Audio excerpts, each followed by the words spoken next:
and Article 152(9) of the Constitution.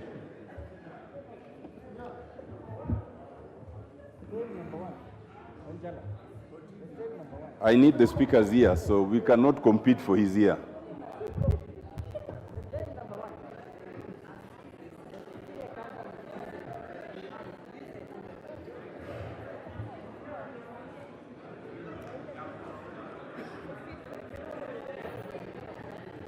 Mr. Speaker, I have Mr. Speaker, I rise under Standing Order number 1, Standing Order number 66, as read with Article 152(9) of the Constitution. For your directions. Mr. Speaker, I seek those directions pursuant to your further directions that you have just given. Mr. Speaker, you read Article 152(9) and properly interpreted it. But Mr. Speaker, I'd invite you for a proper and thorough interpretation of 152(9) before the committee tables its report. Insofar as under 152(9), Mr. Speaker, A, it says if the select committee reports that It finds the allegations unsubstantiated, no further proceedings shall be taken. Mr. Speaker, I wish to invite, for the clarity of the House, the interpretation of the word proceedings, so that we would know how we react to the report by the committee. Mr. Speaker, without anticipating your direction, my understanding is that Article 152(9) actually mirrors the process of removal of a judge under Article 67. And the contemplation, therefore, Mr. Speaker, would be that when the committee reports that they have found the allegation substantiated, then we proceed under 152(9)(b). But where they find it unsubstantiated, no further proceedings shall be taken, which means the proceedings contemplated in B, that is affording the Cabinet Secretary to appear before the House and the question of voting, will not be taken.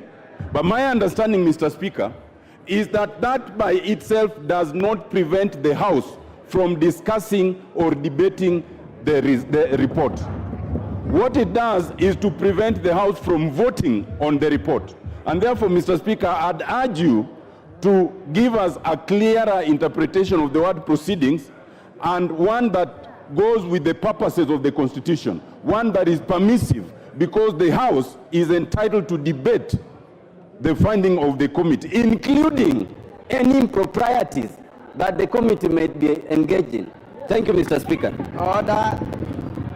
Honorable Senior Counsel, your reading of the Constitution, your understanding of the Constitution, and your appreciation of the Constitution is in tandem with Mr. Speaker. Good. Thank you. Under Article 152(7), where you should have started, because I know you very well, you're a clever man, but you are reading selectively. it says, if a motion under Clause 6 is supported by at least 1/3 of the members of the National Assembly, which motion was supported by more than 1/3 of the Assembly shall, not may, shall appoint a select committee comprising 11 of its members to investigate the matter, which you did, right? The next level is now the reception of the report, which you have quoted. As it is now, we have not tabled any report. So you are also jumping the gun. Once the tabling of the report is done, then the relevance of your argument comes into play. And then the discretion of the Speaker will be called into place. Right? Thirdly, and for the avoidance of any doubt to all members, including Honorable Raphael Wanjala, standing order number 1 in our standing orders is not available to any member of this House. Whether it's majority or minority leaders, it's only available to the Speaker. If you read your standing orders properly, and for avoidance of doubt, I wrote these standing orders with the late Honorable Godana. The late Honorable Godana, Julius Sunguli sitting there, and a few others. Standing order number 1 is only available to the Speaker, not to any other member. It is not an escape route to anybody who doesn't grasp their standing orders. So let's leave it there. Honorable Otienda Amolo will get to that matter when we reach it. Order. Clerk, hold an order. That matter is spent. Let's move to the next order. Order number 3, messages.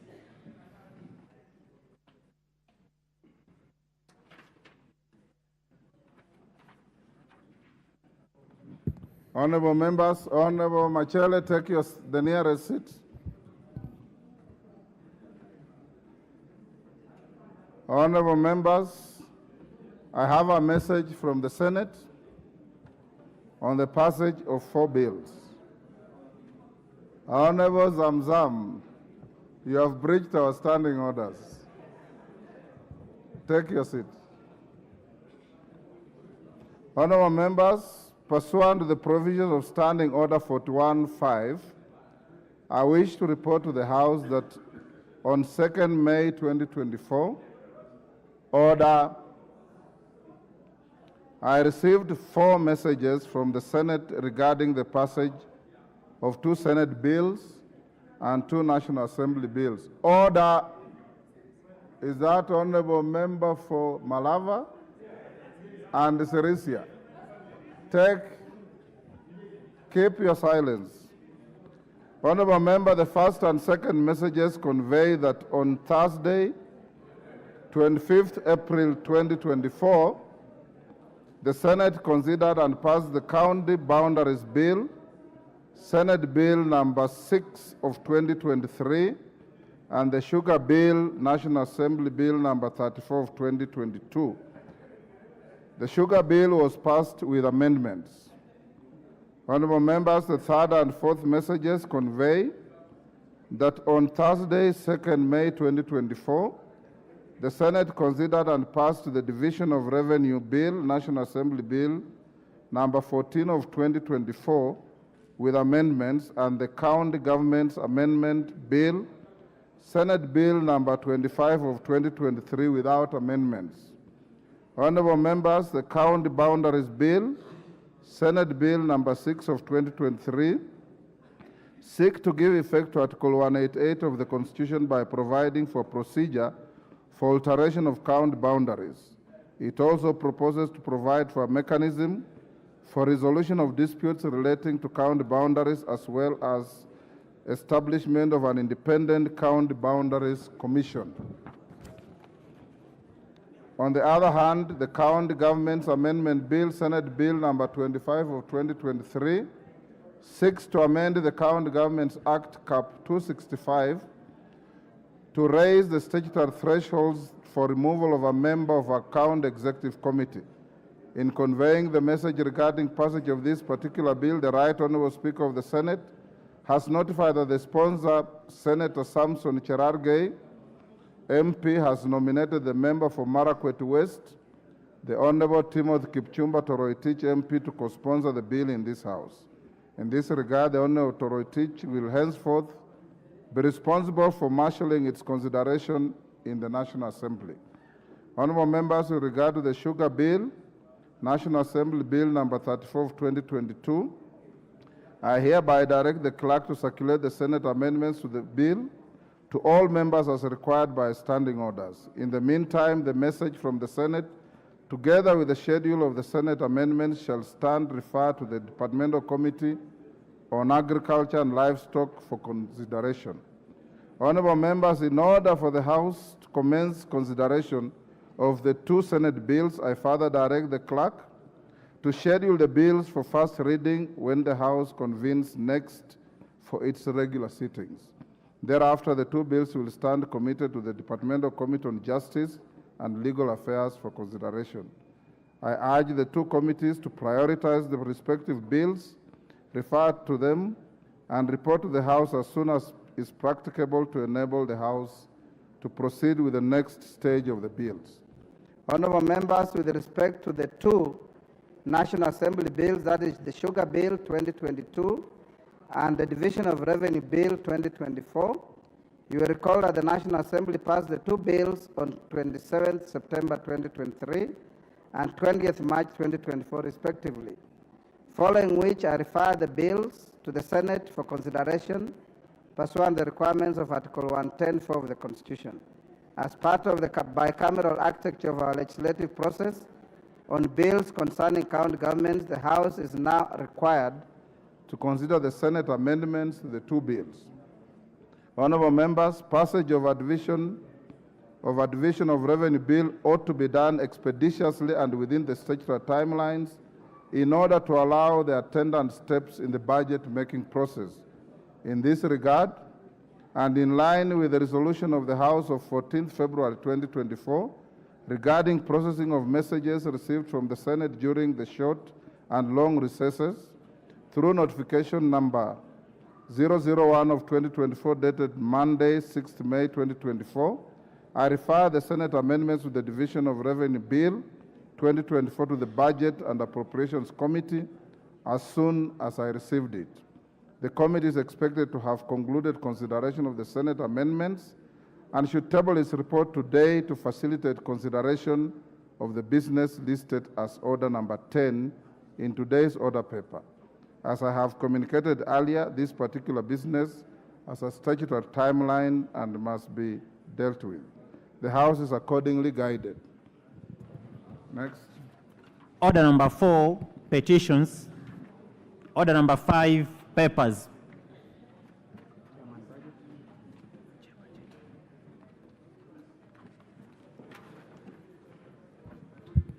Thank you very much. Chairman, Budget and Appropriations Committee. Thank you very much, Honorable Speaker. Honorable Speaker, I beg to lay the following paper on the table of the House.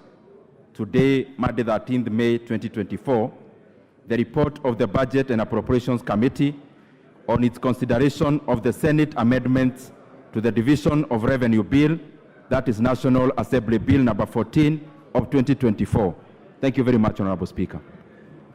Hold the order, honorable members. Honorable members, the next is the tabling of a report by the Select Committee on Investigation into the proposed dismissal of Mithika Linturi as the Cabinet Secretary for Agriculture and Livestock Development. Honorable members, like I did indicate to you earlier, I will recess for 20 minutes. The Deputy Speaker or a member of the panel, Wangari, will take the chair, deal with the items on the other orders, so that when the Speaker comes back and the report is tabled, we'll proceed with it without any interruption. You are so directed. Wangari?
Order.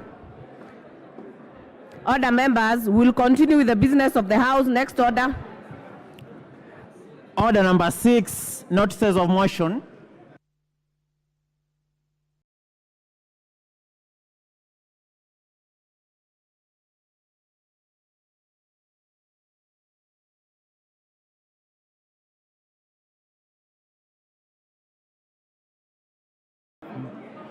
Order number 7, questions and statements.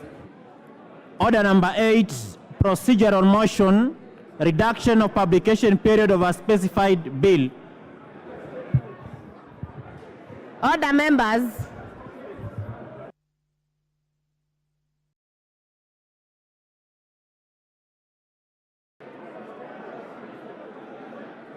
Nipatie mic.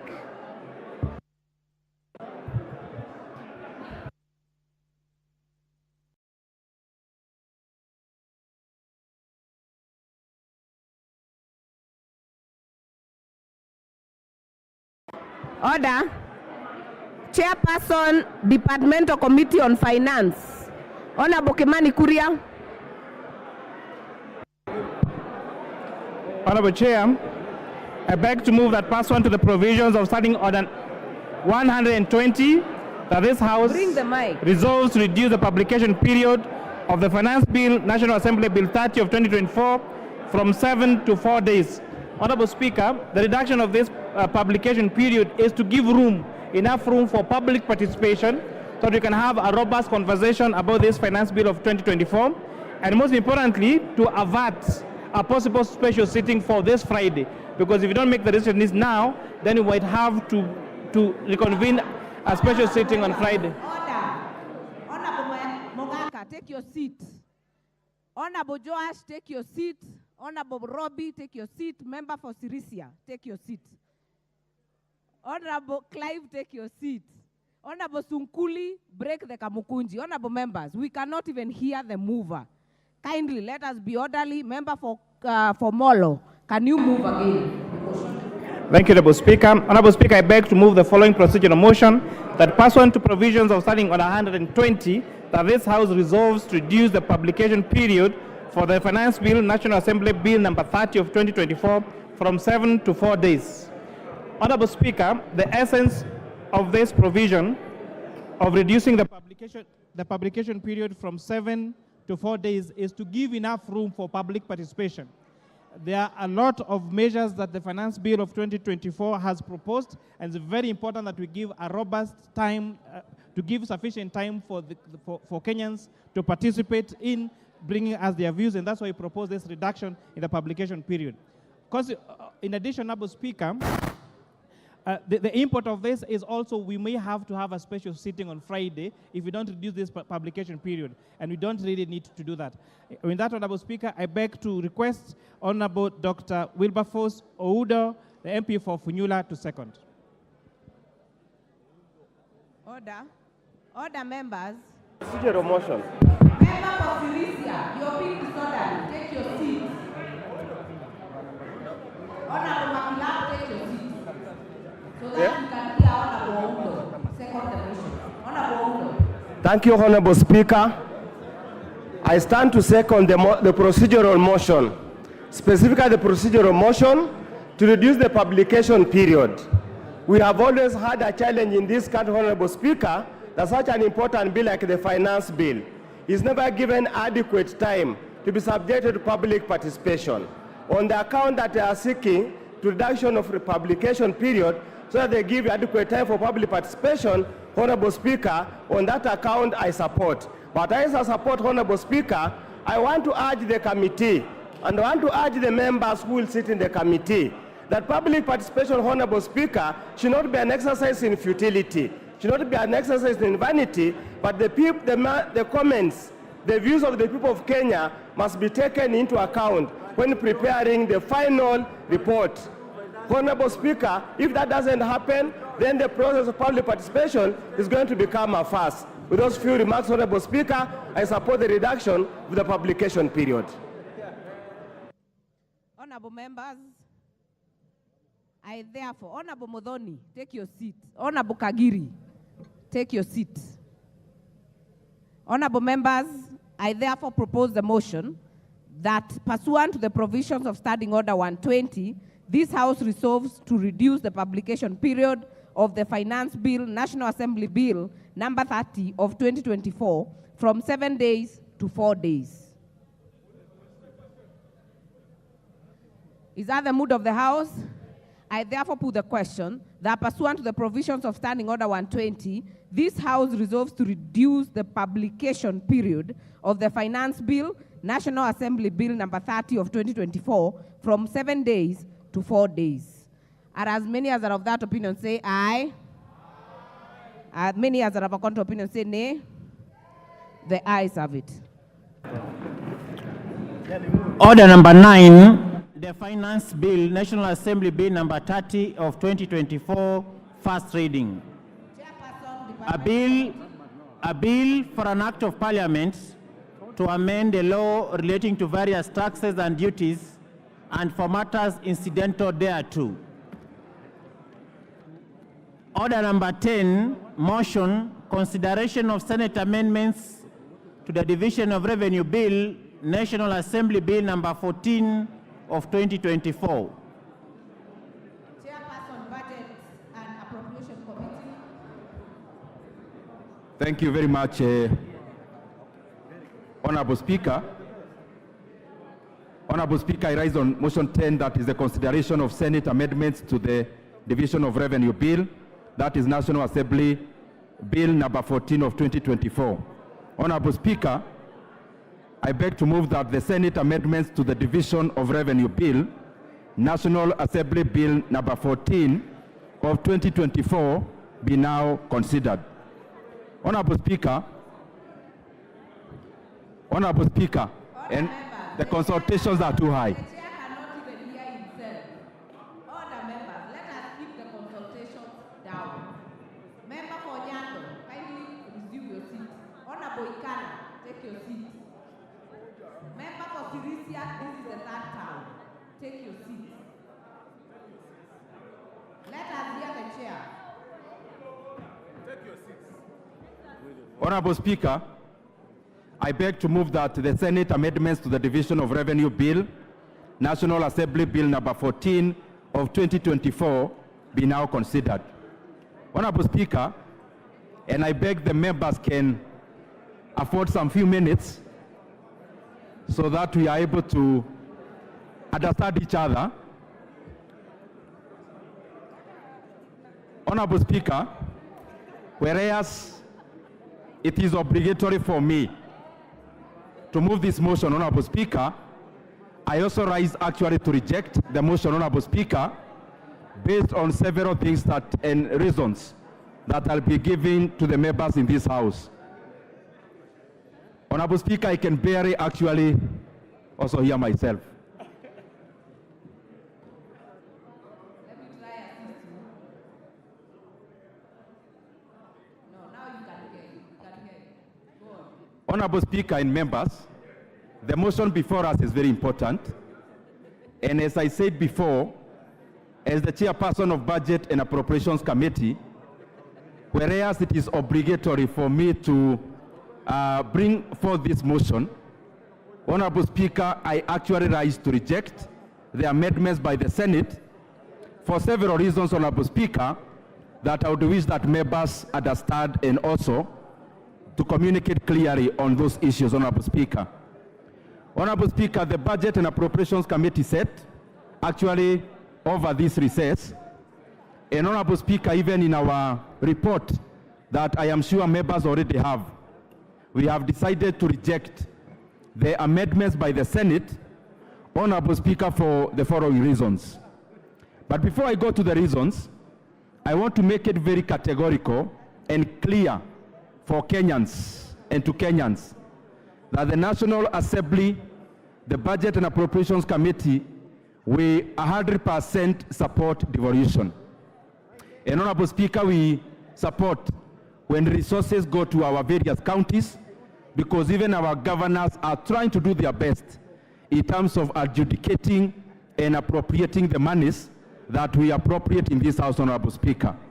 And therefore, on the onset, it is important for us to understand that the Budget Committee and this National Assembly, we fully and unequivocally support devolution, and that is why year in, year out, we actually continue to increase the amount of money that we horizontally push to our counties, Honorable Speaker, based on the bill that is before us today. But Honorable Speaker, even as we support our county governments and our governors to do their role, Honorable Speaker, insofar as governing and leading our county governments is concerned. Honorable Speaker, our country and also our devolved governments, Honorable Speaker, we operate on a fixed envelope and an envelope that is quite thin, Honorable Speaker. Just for us to be on the same page, the bill before us, Honorable Speaker, and I was conversing with Honorable Mukoji about it just a few minutes ago. The bill before us is the bill that actually, Honorable Speaker, shares our national cake vertically, Honorable Speaker.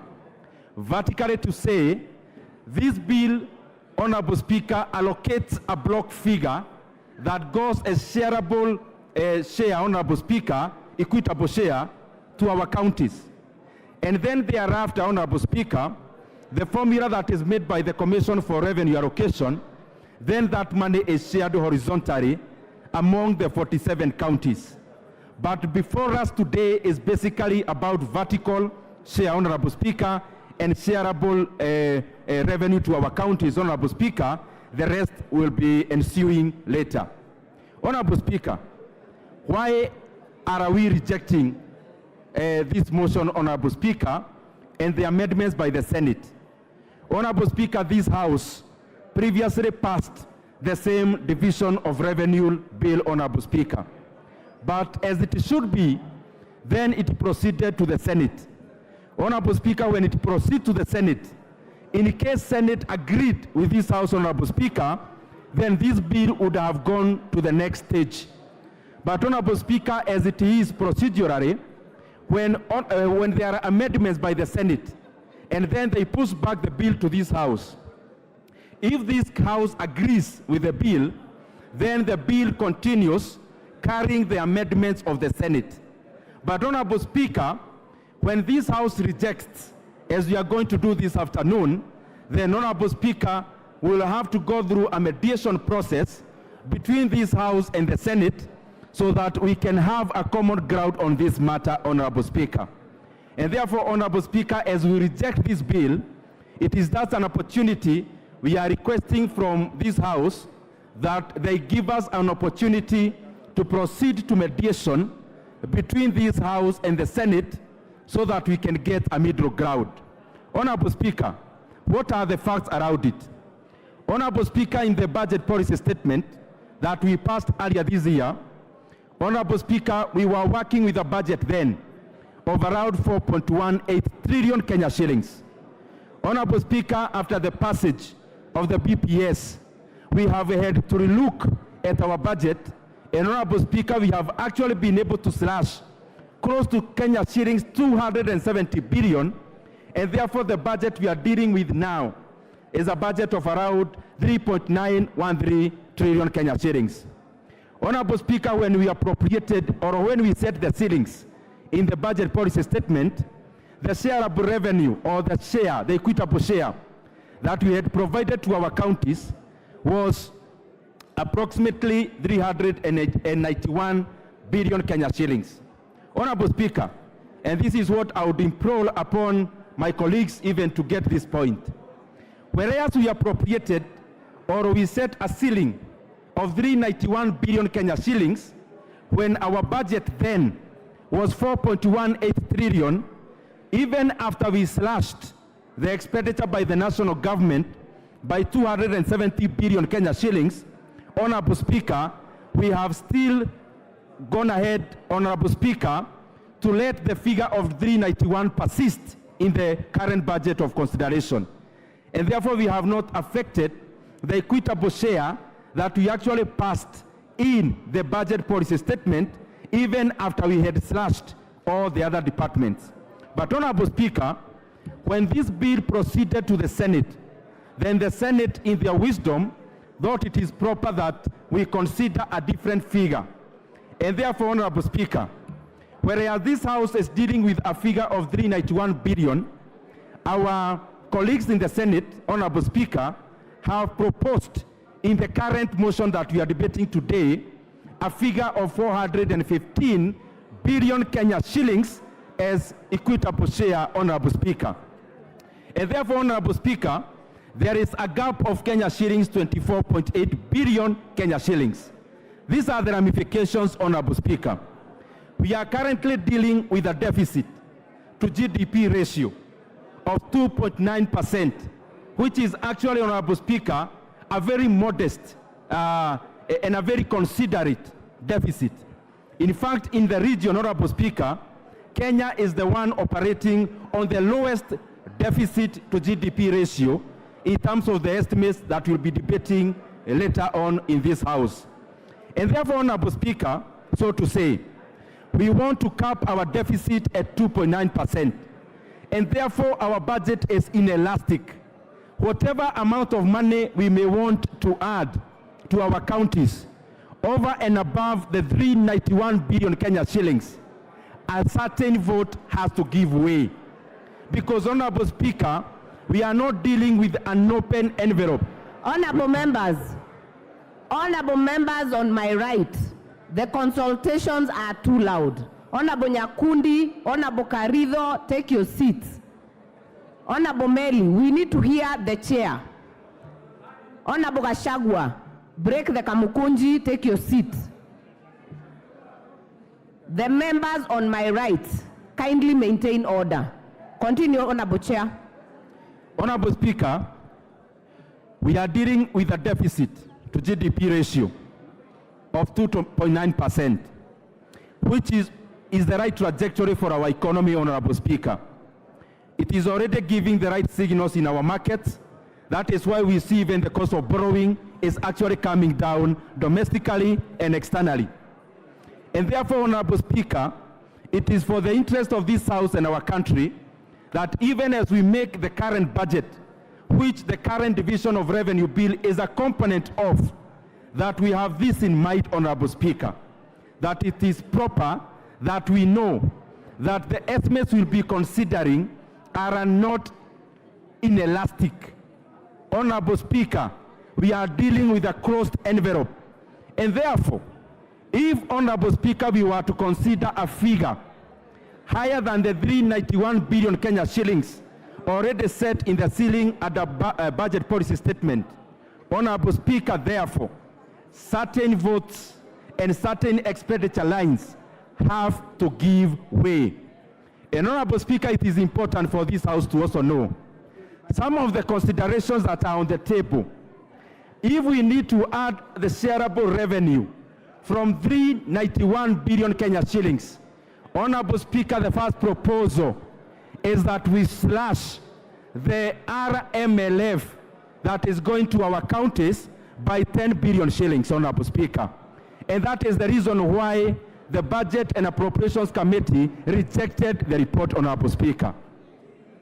Honorable Speaker, the second consideration for us to bridge the gap of the 24 billion is for us to slash NGCDF, Honorable Speaker, from the current proposed figure, Honorable Speaker, and we slash NGCDF by 10 billion Kenya shillings to go into the shareable revenue, Honorable Speaker. If the wisdom of this House is to agree with the Senate, then we'll have no choice than to slash Kenya shillings 10 billion at the RMLF to go to the shareable revenue, Honorable Speaker. And that is one of the reasons why, the Budget and Appropriations Committee rejected. Honorable Speaker, secondly, if you are to agree with the current amendments by the Senate, we may have to slash Kenya shillings 10 billion from NGCDF to go to the shareable revenue. And Honorable Speaker, that is the second reason that the Budget and Appropriations Committee rejected those proposals by the Senate, Honorable Speaker. And therefore, Honorable Speaker, as I wind up, I request this House to agree with the Budget and Appropriations Committee. We reject, Honorable Speaker, the proposed amendment by the Senate so that we proceed to the mediation so that we are able to safeguard critical areas which we have already ring-fenced, Honorable Speaker, like RMLF, like NGCDF, which we have already done already. So by this House agreeing for us to reject, we will be saying this, Honorable Speaker, that Kenya shillings 10 billion goes back to the Constituency Roads Committee in our constituencies. By rejecting, Honorable Speaker, we will be saying no to cuts on NGCDF, Honorable Speaker, because NGCDF, or Honorable Speaker, the proposals we are already in the process of doing, Honorable Speaker, and it will be injurious to NGCDF committees across the country, Honorable Speaker, if we agree with the current amendments. Honorable Speaker, I now request the very able Vice Chairperson of the Budget and Appropriations Committee, the Honorable Mary Amase, to second in rejection of these amendments. Reject. Honorable Amase, you have the floor. Thank you, Madam Speaker. Madam Speaker, Honorable Amase, other members, let us be orderly. Honorable Kawanjiko, wind up that meeting. Honorable Amase, you have the floor. Thank you, Madam Speaker, for protecting me. Madam Speaker, from the onset, I arise to second the rejection of the proposed amendment bill by the Senate, National Assembly Bill number 14 of 2024. As already alluded by the chair, the discussion is about the variance. National Assembly proposed the 391 billion and the Senate is proposing 415. The issue is that 10 billion difference has got to come from somewhere. Some vote has got to give way. And members, you've already heard the proposals on the table that this money may have to come from the RMLF or probably from the NGCDF. That money has got to come from somewhere if we have to top up this amount to the figure that's being proposed by the Senate. We all understand the state of the economy. We are operating within boundaries set by the BPS. So we cannot accept this proposal. So, honorable members, our advice of the Budget Committee is that we reject the proposed amendments. I second, Honorable Speaker. Honorable members, I therefore propose the question that the Senate amendment to the Division of Revenue, National Assembly Bill number 14 of 2024 be now considered.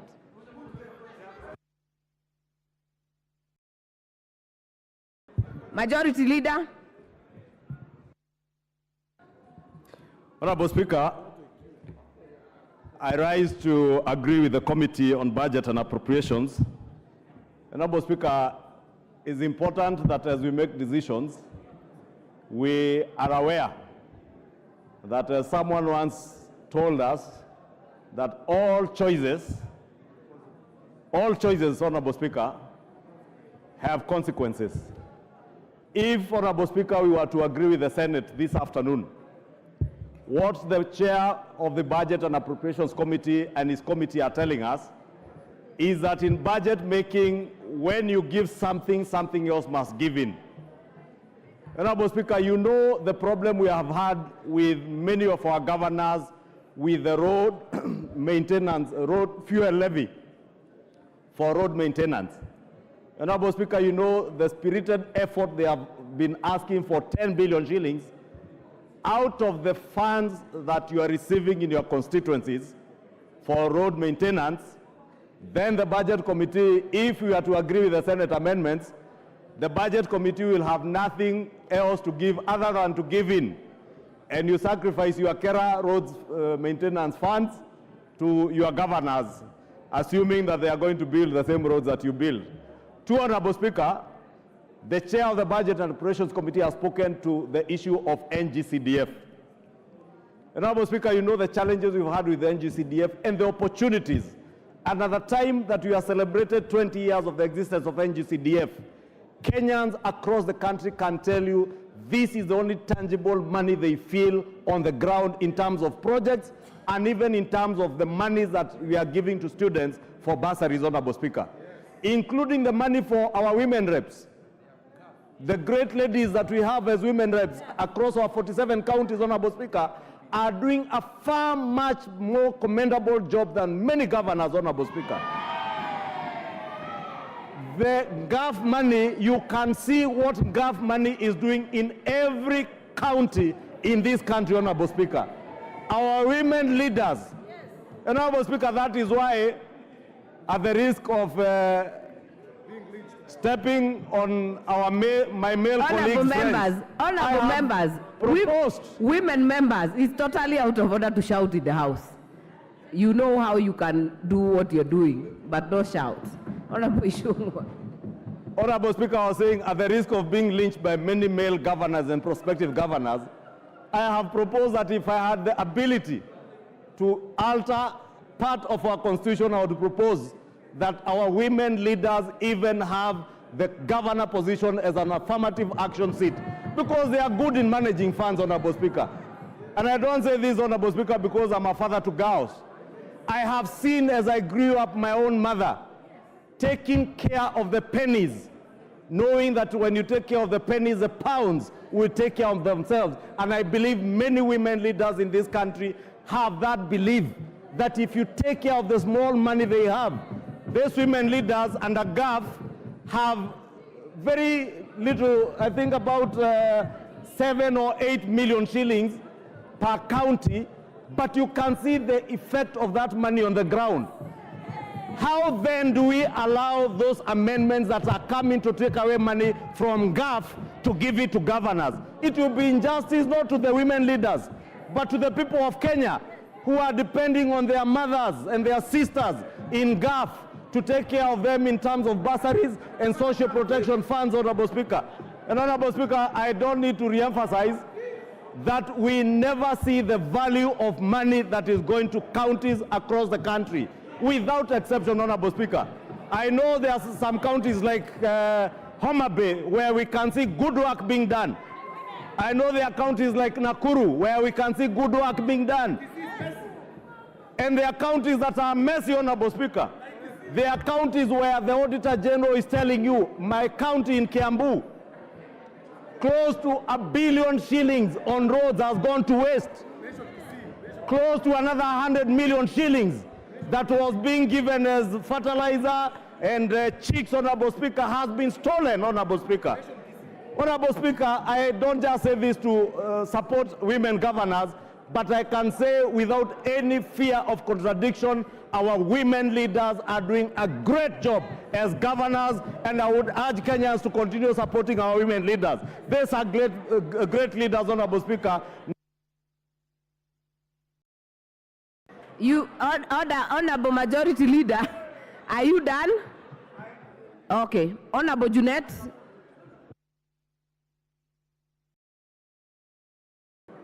Mr. Speaker, Madam Speaker, I stand to support the amendments of the Senate, Madam Speaker.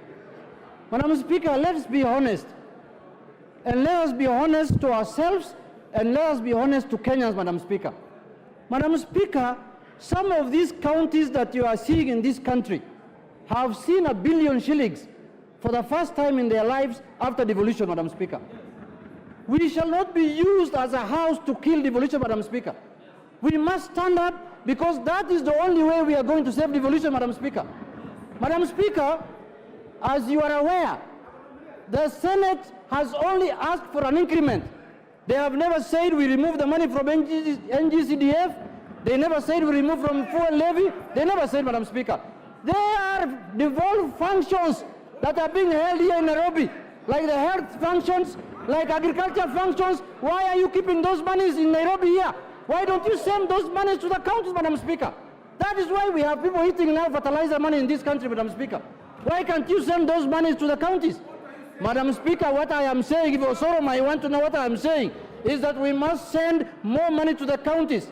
If you want to deal with corruption at the counties, deal with corruption. Jail governors, jail chief officers, and all kinds of people. But you cannot deny the people of Kenya who live in counties money in the pretext of corruption, Madam Speaker. There is more corruption in national government than in the counties, and nobody speaks about it, Madam Speaker. 90% of our resources remain in the national government. It doesn't remain in the counties.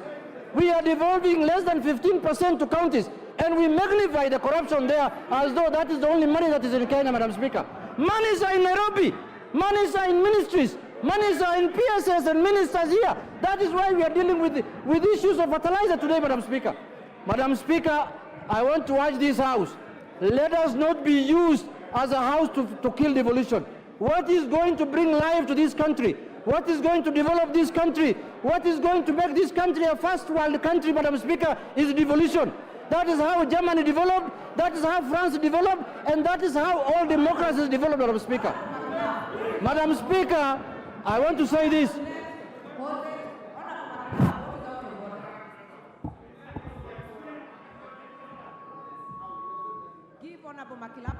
Hello.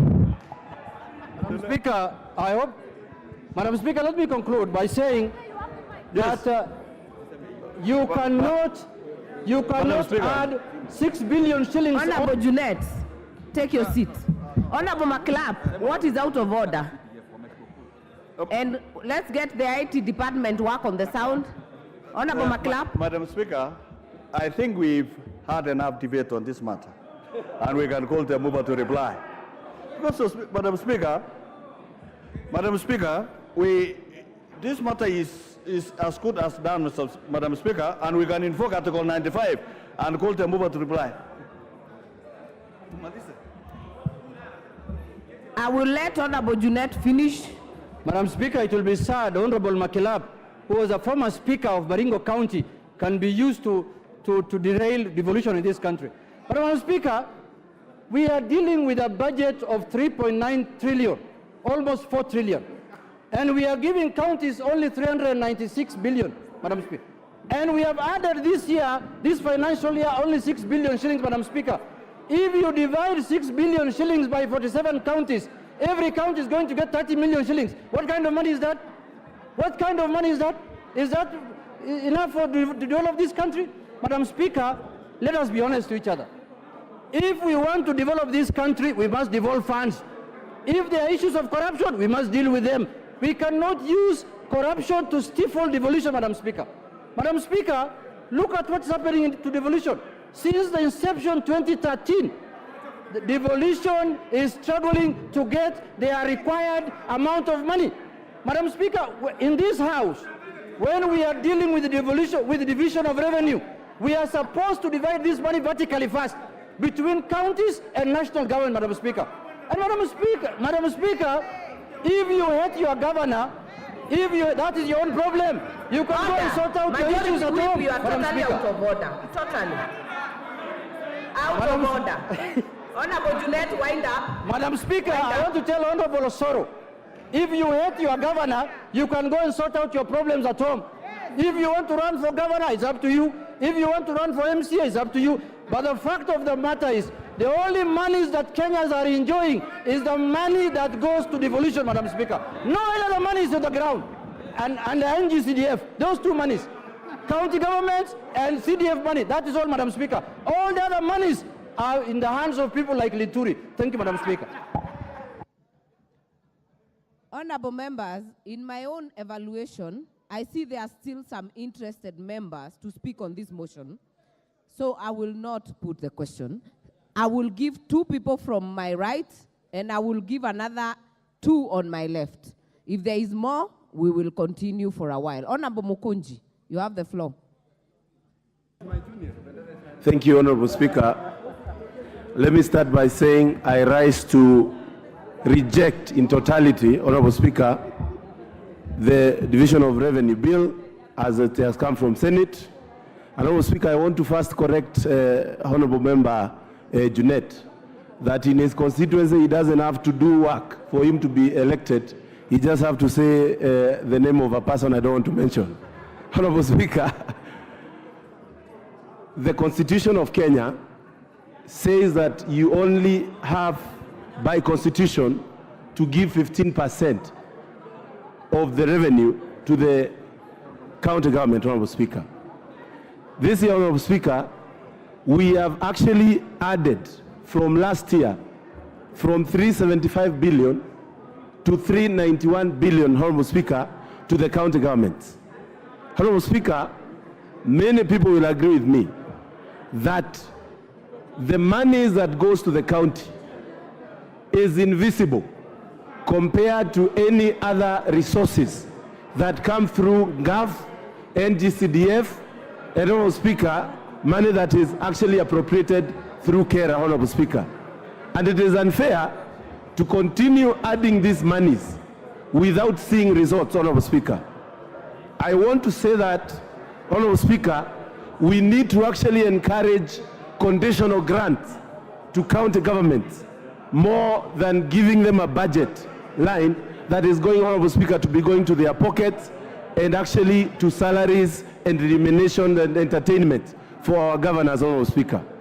Honorable Speaker, we actually need to empower NGCDF and other funds, Honorable Speaker, because, Honorable Speaker, what we have done in this country in the name of devolution is created semi-gods and people who actually enrich themselves without the thought of our people that require resources and work to be done. Honorable Speaker, while we are discussing this, it is important for this House to critically think about empowering our county assemblies.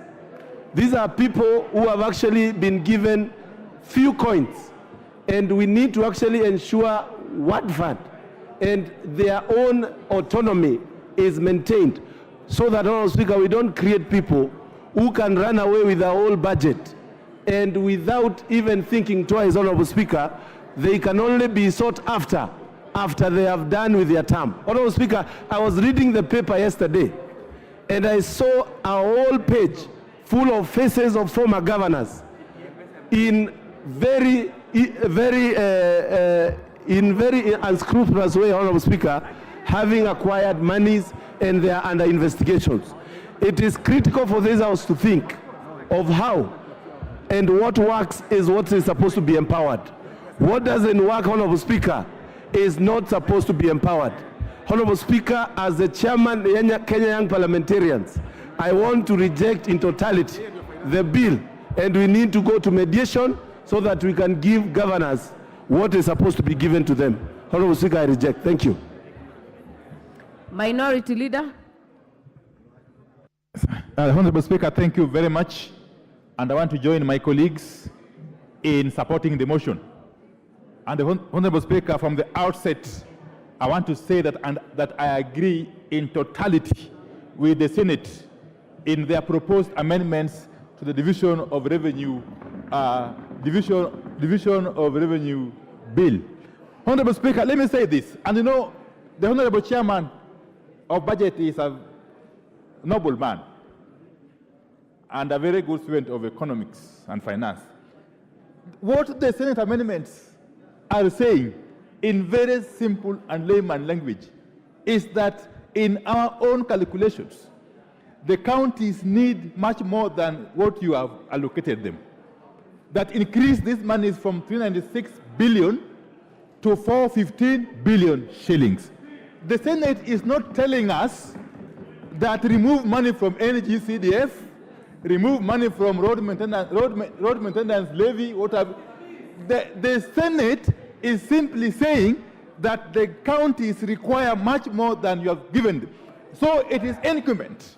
It is incumbent upon us that to look round in a budget of 3.9 trillion Kenya shillings, to look around and find out where can we get these extra monies and reallocate to the counties. That is the plain, simple language that the Senate is actually communicating. Honorable Speaker, I am one of those people who would be totally opposed to removing money from NGCDF. I am also one of those people who will be totally opposed to interfering with the road maintenance levy fund. Honorable Speaker, we know that the counties are dealing with very, very critical functions that go to the heart of the common person at the grassroots. The counties are in charge of agriculture. The counties are in charge of health. The counties are in charge of water. The counties are in charge of social services. The counties are in charge of rural roads and all those other functions that are critical. What has happened in this country in the past that we must deal with, that we must confront, is the fact that we were able to devolve functions we were able to divide these functions without actually doing proper costing of the functions. The end result is that counties have been given functions which they are unable to perform, Honorable Speaker. Counties have been given functions without the requisite funds to manage those functions. It is a duty, it is a historic duty of this House to right those wrongs. The only way to right those wrongs is to be reasonable, is to be sensible, is to address these issues objectively. Honorable Speaker, my own layman mind tells me that even the 415 billion that the senators are proposing could still be way below what the county governments need. Honorable Speaker, in the fullness of time, we might actually find that the county governments require much more money. Honorable Speaker, I'll be proposing that after this current budget cycle, we agree as a House to perhaps constitute a select committee, a special committee, to look at this whole aspect, this whole issue of functions and their costing. Honorable Speaker, unless we do that, we shall continue to starve counties of the monies they need to implement, to perform the functions that they have been accorded, Honorable Speaker. And therefore, Honorable Speaker, this is a no-brainer.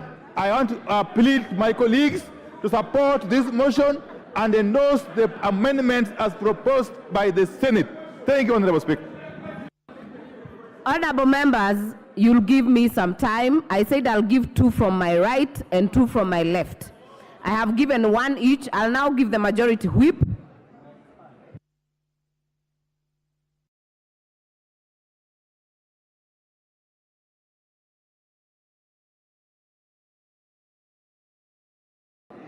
Thank you very much, Honorable Speaker. Honorable Speaker, I think it's important for us not to engage ourselves in populism politics when we are discussing very, very serious matters. We all live in this country, Honorable Speaker. NGCDF has been in existence for over 20 years. Yeah, for about 20 years, Honorable Speaker. Devolution in this country came into place in 2013. But you can hardly show what devolution or county governments have done compared to what NGCDF does. Honorable Speaker, it's important for us to also to be very factual. Some of these governors that we are defending so much, that we are or county governments that we are defending to have a lot of money, cannot even spend the amount, cannot even spend the entire amount whenever they get it. We are getting into the closure of the financial year, but you'll realize that some governors have not even spent a quarter of the amounts that they got when the financial year started. I mean, really, here we are debating on how we can be able to add them more funds for roads. When we all live in this country that governors do not even do roads, or the county governments are not working.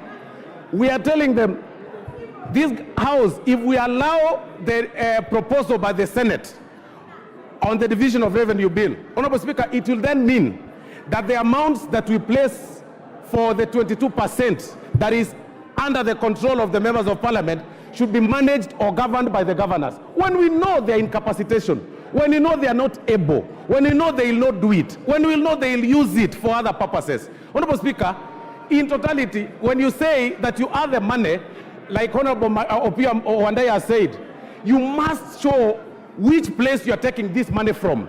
Who are you subtracting to add for the county revenue? Which person are you subtracting? And in this case, the main casualty will be the members of parliament. It will be the NGCDF. It will be the NGAF. Instead, we should actually be discussing on how we can add NGCDF money. We discuss on how we can be able to add NGAF, because at least we are able to see what NGCDF is doing, what NGAF is doing. Members of parliament seated on the opposite side, Honorable Speaker, are only playing populism politics. They know even from the counties they come from, it's nothing. I see Honorable Rene shouting, but in her county there is nothing. Roads are pathetic. I was there last weekend. The roads that are done by the governor Nyaribo in Nyamira is zero. He's doing nothing. I see Honorable Obadia complaining here, but you go to Bomachoge Borabu, The village roads that are supposed to be done by the county governments have not been done. They are pathetic. The ECD classes that they are supposed to build are not being built. We cannot add money to the counties. To whom much is given, much is expected. Order, members. Honorable members, do not raise your hands. Honorable Kibagendi, use your cards. Honorable Mayaka, you don't shout. Yeah, use your cards. I cannot see you on my screen. Stop shouting in the house. Thank you, Honorable Speaker. As I wind up, Honorable Speaker. As I wind up, Honorable Speaker, to whom much is given, much is expected. A lot has been given to the county governments, but we can hardly see. You will need a microscope to identify what governors do. But everything NGCDF does is in full glare of the eyes of everybody. Everything that the GAV is doing is visible. But you'll need a microscope to see what governors are doing. You will see classes being built by NGCDF across the country. You will actually mark. But in the county government structure, you will actually need a microscope. The only development those guys are doing is walking in a convoy of 20 vehicles, moving around funerals, you know, one vehicle carrying a chair, another vehicle carrying carpets, another vehicle carrying goons, another vehicle carrying microphones, another vehicle carrying a girlfriend, and then they go there, they disrupt functions in barrios, carrying themselves in high titles, and then you are discussing on how to add the money here. Governors should be subtracted money, not being added. And that subtraction should come to NGCDF and NGAF. And for that reason, Honorable Speaker, we reject the proposal by the Senate on the Division of Revenue Bill. Thank you, Honorable Speaker. Thank you. Okay, honorable members, I will then give the member for Migori, Honorable Fatuma. Thank you, Madam Speaker. I rise to support this because I come from Migori County. I also have a governor called Ochilo Ayako who is working. Honorable Osoro, Mr. Speaker, Madam Speaker, Honorable Osoro has a personal problem with Simbarati. I can give you guidelines on fighting him, but saying that county's money was going to kindly be a man. Stop being a woman in a market. Honorable Osoro is interfering with me. Honorable Osoro, I can tell you 100 times that you are shouting and your misbehavior cannot remove Simbarati from his position. He is the governor, and please give Simbarati time to work. All you do is fight and plan to kill him. That will not remove him from the seat. Madam Speaker, there's too much noise, I can't contribute. Madam Speaker. Yes. Madam Speaker, I support this. Madam Chair,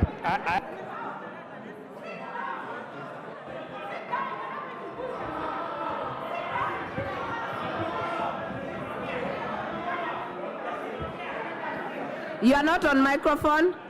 Order, members. Order, members. Point of order is not done by shouting. Honorable member for Madeira, it is not shouting. You put your card and put intervention. Honorable Bowen, what is out of order?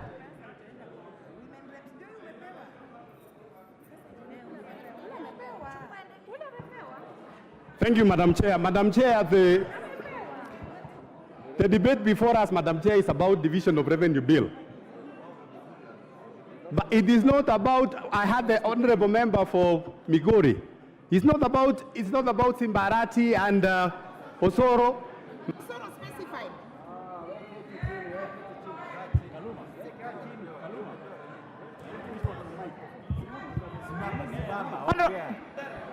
Madam Speaker, I was just asking if the member is in order to discuss people who are not in this house and also to stick to the relevance of the debate in the house. Who is killing who? And who is killing who, Madam Chair? Because she made some unsubstantiated claims of killings. I think the Honorable Chair of Migori, she's completely out of order. Honorable Fatuma. Honorable Fatuma. Did you make unsubstantiated? No, I didn't. No, Madam Speaker. Order, members. Madam I am Speaker, addressing Honorable Fatuma. Yes, Madam Speaker. I did not make such statement, but he was shouting back, and he was shouting about Simbarati, so I answered him back. I only said what he said in my own words, in my voice. but he knows what I'm talking about, Madam Speaker. Kindly allow me to contribute. Madam Speaker, I think the other side is blackmailing the other MPs. I don't see anywhere where the senator said that the money will be taken from NCDF or NGAF. So let us be honest. You have cheated Kenyans enough times, and we can't continue cheating Kenyans. Honorable, when it comes to this... Member for Migori, stick to the relevant topic, but... I am very relevant, Madam Speaker. Members on my right also maintain decorum. Honorable Fatuma, continue. Madam Speaker, I'm very relevant because I listened to the two speakers from the other side, what they said. And they said that NGAF is working well, NCDF is working well. My point is this. I agree 100% that NCDF is working well and NGAF, but I don't see anywhere in that bill where they have stated that money will be taken from this other kitty. So the Kenyans are watching. Let us be honest with Kenyans. We can't continue blackmailing Kenyans anymore. Counties need more money. We have seen many things that were not in other counties. Madam Speaker, I would like to bring to this House that not everybody voted for this government. And we are known that a government that you never voted for always do not give you development. It is only the county government that comes to our rescue, especially the minority. So we cannot blackmail here and talk of NCDF. Look at Honorable Soro. When I talk of those statements like killing because of his behavior, he behaved so badly. Like a first timer who never even went to school. We went to school, let us behave like people went to school. Arati will win whether you like it or not. Madam Speaker,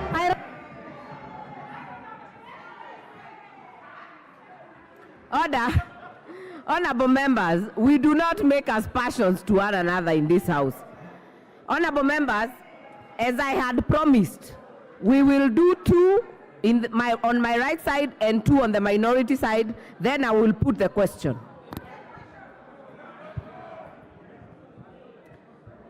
Order, members. I therefore put the question.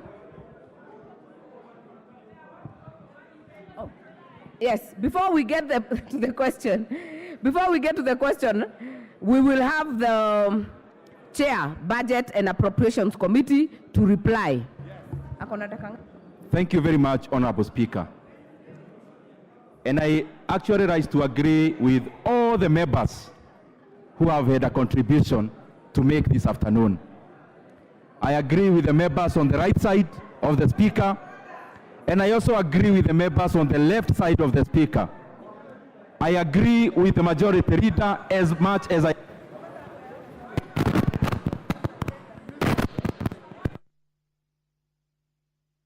Kindly, as I said, use your cards. I will go with your cards. If you have a point of order, I need to see on my screen. Honorable Speaker, I agree with the Majority Leader, Honorable Kimani Ichung'wah, as much as I agree with the Minority Leader, Honorable Opio, Honorable Speaker. I agree with Honorable Osoro, as much as I agree with Honorable Junet. Member for Suba North, what is out of order? Hold on, Honorable Dende. Thank you, Madam Speaker. I do apologize for the Chair of Budget, who is my chair. I don't want to interrupt him. But, Madam Speaker, I don't think it is in order for Honorable Soro to be physically making sexually suggestive gestures in this House. He is pointing to his penis in this House while pointing at Honorable Fatuma. It is completely out of order. It is abhorrent. It is backward. Madam Speaker, it is not allowed in this House. Order. We don't even know whether he performs. What is he showing us here? Order, Honorable Mili.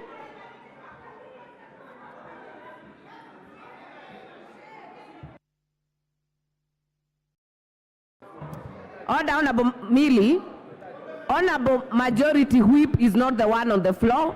If it is something out of order, it has to be something the Honorable Member for Kiharu is doing, or so continue, Honorable Member for Kiharu. Okay. Honorable Speaker. Honorable Speaker.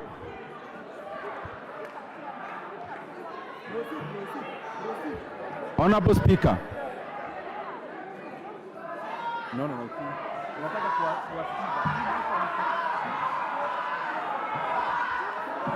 Okay. Honorable Speaker. Honorable Member for Suba North. I know you are never ashamed of your sexuality, but I don't think we have gotten to that point. Honorable Millie. So let's allow Member for Kearo to finish. Finish your reply, Honorable Member Honorable for Kearo. Speaker, I thank you very much. Honorable Speaker, I'll take very short time, so I request members, if it's possible, we can listen to each other. Honorable Speaker, I have listened to all the members in this House this afternoon, and I actually agree with all of them.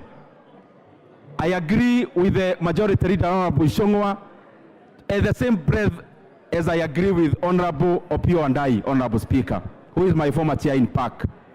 Honorable Speaker, I agree with Honorable Osoro, and also I agree with Honorable Junet, as much as I agree with Honorable Fatuma, as much as I agree with Honorable Mokoji and all the others. The reason for saying that, Honorable Speaker, there are some things that are without any doubt. That number one, this House supports devolution, as it was said by Honorable Junet. Just for the record purpose, ourselves on the right side, we support devolution as much as the right side, Honorable Speaker. This money goes to our counties, and we want our counties to develop. Honorable Speaker, we also have governors who are doing a good job, Honorable Speaker, including across the country, Honorable Speaker. Honorable Speaker, this is the only departure point, that the amount of money we are considering is limited. But even as such, Honorable Speaker, I agree with all the members, Honorable Speaker, that we need to give our counties more money, Honorable Speaker. And that is why the Budget and Appropriations Committee, actually in the budget policy statement, we went ahead, Honorable Speaker, and added our county government Kenya shillings 4 billion in conditional grants. Honorable Speaker, the money that is already there, it was not touched, Honorable Speaker. Honorable Speaker, it is the same reason, Honorable Speaker, as was stated by Honorable Junet, as was stated by Honorable Fatuma, Honorable Speaker, that our counties need more money. That is the same reason, Honorable Speaker, we were able to increase the monies going to our counties horizontally from Kenya shillings 375 billion to 381 billion Kenya shillings. Honorable Speaker, even beyond the constitutional threshold of 15%, the current consideration is actually 24%, Honorable Speaker. And therefore we agree our counties need more money. It is the same way, Honorable Speaker, that we agree we need more money in GAF. We need more money to electricity. We need more money to the agricultural sector. We need more money to all the other sectors. We agree in that, Honorable Speaker. The only thing I beseech honorable members that we consider, that when we are dealing with a static deficit of 2.9%, we are dealing with a closed envelope. In that closed envelope, Honorable Speaker, if you want to increase monies in the shareable revenue, Honorable Speaker, the equitable share, then something has to give way. And Honorable Speaker, the low-lying fruit across this debate, because it is not new, I want members to listen to me carefully, Honorable Speaker. If there are motions that we bring as budget committee, which we are almost indifferent, it is like this one. Whichever way the House votes, the budget committee is okay with it, Honorable Speaker. The only thing I want to beseech this House, then when we bring the estimates and you see some cuts in other areas, Honorable Speaker, will only be fulfilling your vote of today. So when we vote to increase money from 391 to 415, the budget committee is indifferent, Honorable Speaker, because you are your servants. But Honorable Speaker, where we target most as the government, as parliament, is where there has been increments. If you look at the budget policy statement, which areas had increments, Honorable Speaker? One area that had an increment, and therefore is a low-lying fruit, is 50 million shillings for electricity to every constituency. The second low-lying fruit is NGCDF, which we added 8 billion. The other, Honorable Speaker, is RMLF. That is why I request this House to vote nay, Honorable Speaker, to safeguard those votes, Honorable Speaker, and I seek to move.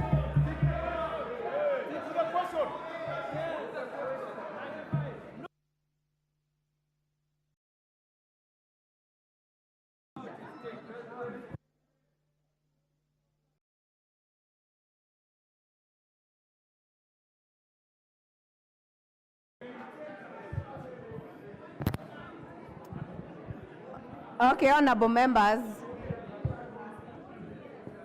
Honorable members. Honorable members. I therefore put the question that the Senate amendments to the Division of Revenue Bill, National Bill number 14 of 2024, be now considered. As many as are of that opinion say aye. As many as are of a contrary opinion say nay. The nays have it. Next order.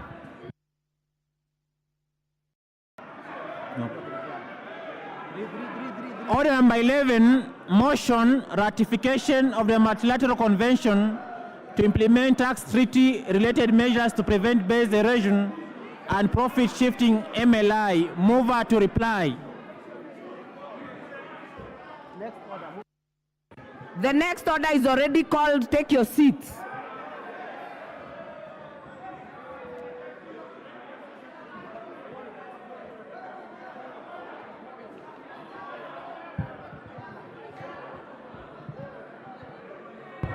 Honorable members, the next motion, there was a typo on the order paper. We'll have the mover reply. The chairperson, Departmental Committee on Finance and National Planning.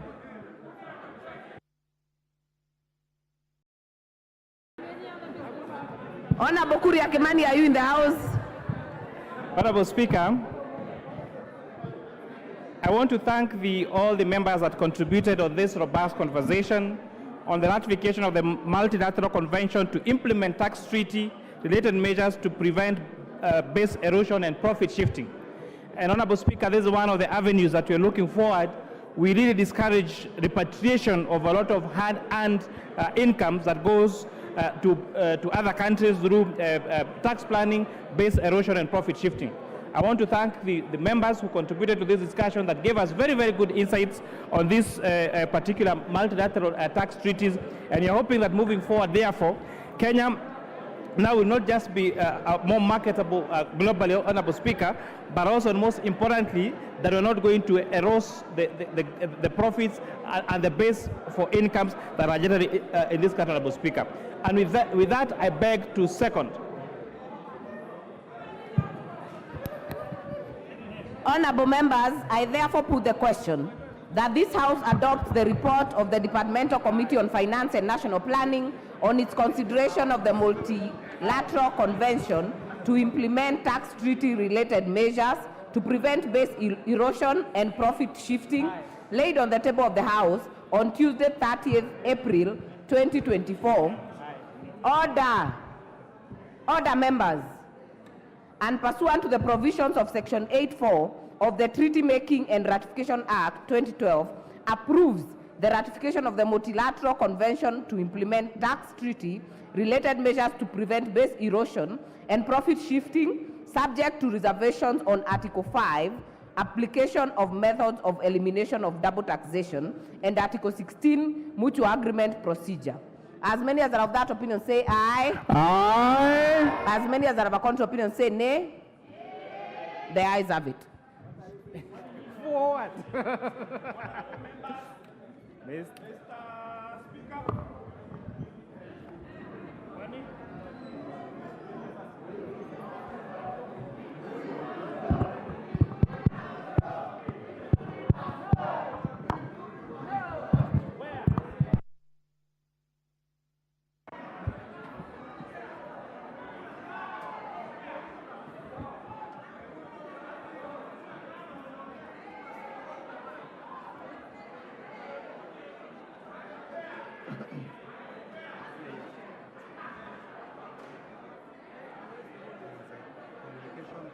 Order, honorable members. Order. Take your seats, honorable members. Order, honorable members. Following your passage of the motion at order number 10, take your seats. Order, honorable members, take your seats. Take your seats.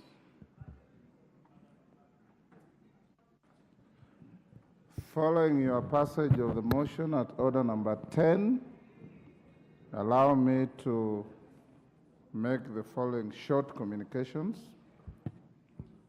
Honorable members, this is a message from the Senate that pursuant to the provision of Standing Order 41-1 of the National Assembly Standing Orders, I wish to report to the House that I've received a message from the Senate regarding the appointment of senators to a mediation committee.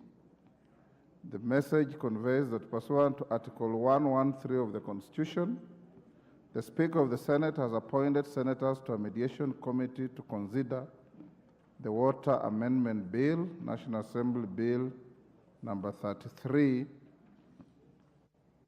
of 2023. Honorable members, the following senators have been appointed to the said committee. Honorable Senator John Methu Muhia MP, Senator Dr. Steve Lutebesi Lelegwe MP, Honorable Senator Wahome Wamatinga MP, Honorable Senator Mariam Shehomar MP, Honorable Senator Jones Mwashushe Mwaruma MP, Honorable Senator Agnes Kavindu Mudhama SCMP, and Honorable Senator Beatrice Akinyi Ogola MP. Honorable members, you will recall that on Tuesday, 30th April 2024, the House rejected the Senate amendments to the Water Amendment Bill, National Assembly Bill number 33 of 2023. This effectively committed the bill to a mediation committee pursuant to Article 112(12)B of the Constitution. Subsequently, I appointed 7 members to the committee to represent the National Assembly via a communication issued on 6th May 2024. Following the appointment of senators, the mediation committee is now fully constituted. As contemplated under Article 113 of the Constitution, I therefore call upon the committee to expeditiously consider the respective bill and submit a version of the bill for consideration by the Houses of Parliament. In considering the bill, I hasten to remind the committee to be alive to the timelines provided under Article 1134 of the Constitution to ensure the bicameral process is concluded. I thank you. Second communication, honorable members, relates to the appointment of members to a mediation committee on the Division of Revenue Bill on the motion you have just passed. You have just concluded. I think you rejected the motion. You rejected. Honorable members, the communication relates to a decision that the House has made on the Senate amendments to the Division of Revenue Bill, National Assembly Bill number 14 of 2024. As you are all aware, today, Monday, 13th May 2024, a few minutes ago, the House rejected the motion on consideration of the Senate amendments to the Division of Revenue Bill 2024. This decision, honorable members, consequently remits the bill to a mediation committee in accordance with Article 112 of the Constitution and Standing Order 149.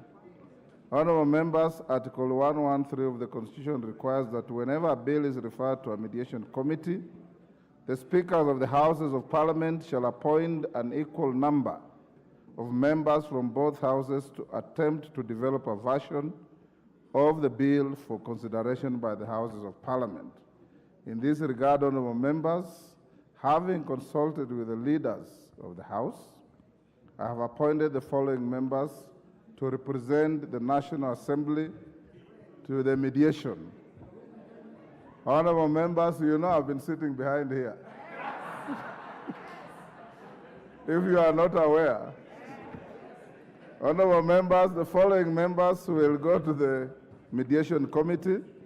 the Honorable Ndindi Nyoro, CBS MP, the Honorable Mary Emase MP, the Honorable David Ocheng, CBS MP, the Honorable Nyakundi Mokaya MP, the Honorable Samuel Moroto, CBS MP, the Honorable Samuel Atande MP, the Honorable Naisula Laisuda MP, the Honorable Dr. Makali Mulu MP, and the Honorable Ali Wario Guyo MP.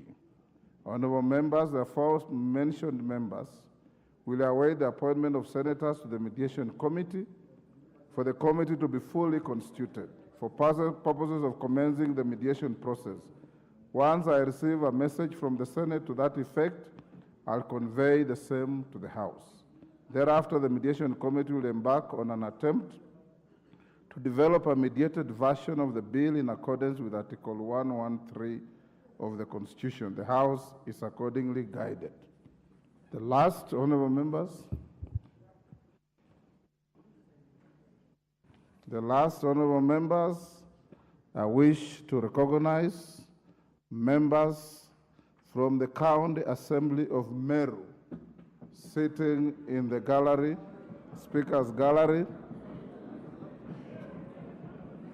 I'm told order. The delegation comprises 7 members of the County Assembly, led by the Speaker of the Assembly, the Honorable Ayub Bundi Solomon. They are welcome to observe the proceedings of the House.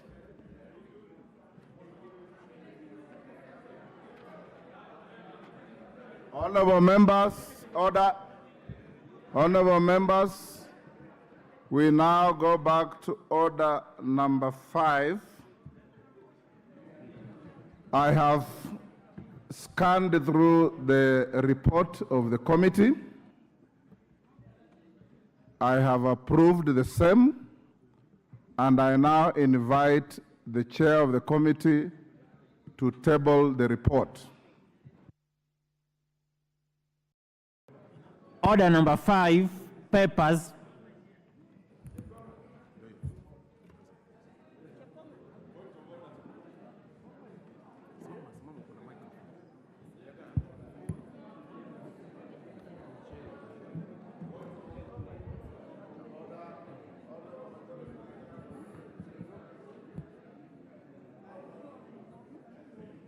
Hold on, Kate.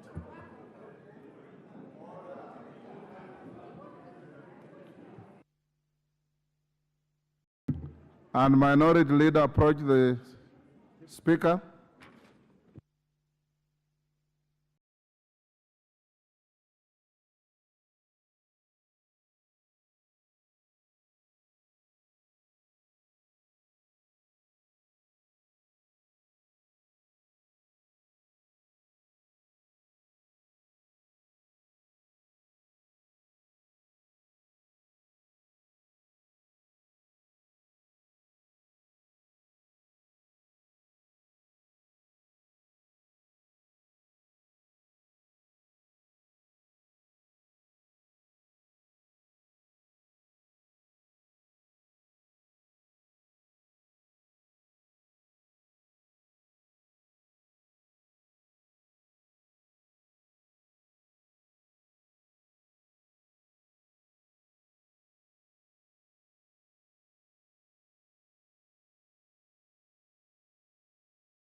Okay, call out order number 5.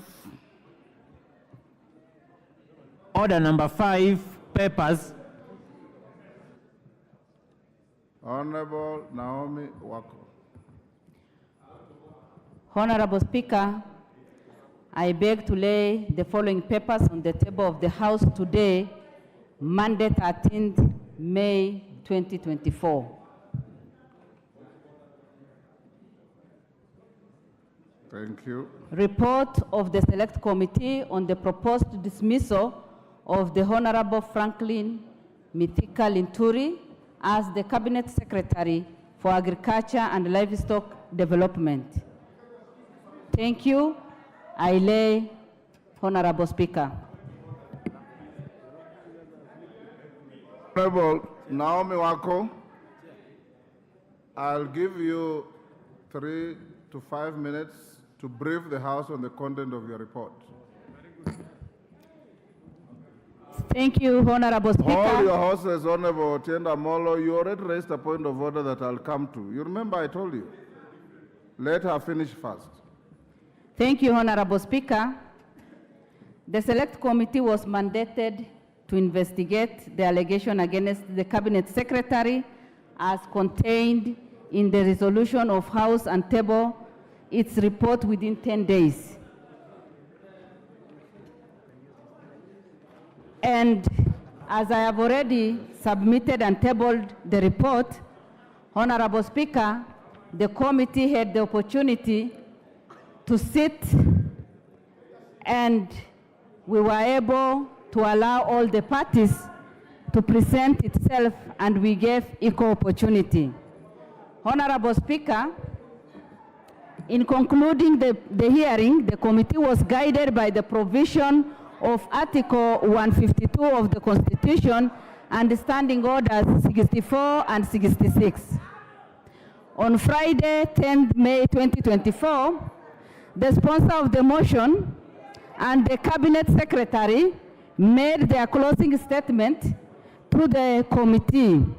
The closing statement marked the end of the hearing proceedings, and the committee subsequently embarked on report writing.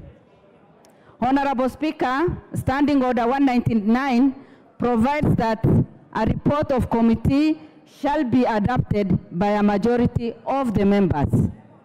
The committee adopted its report on Monday, 13th. Today, 4 members of the committee dissented and made their opinion known before the committee.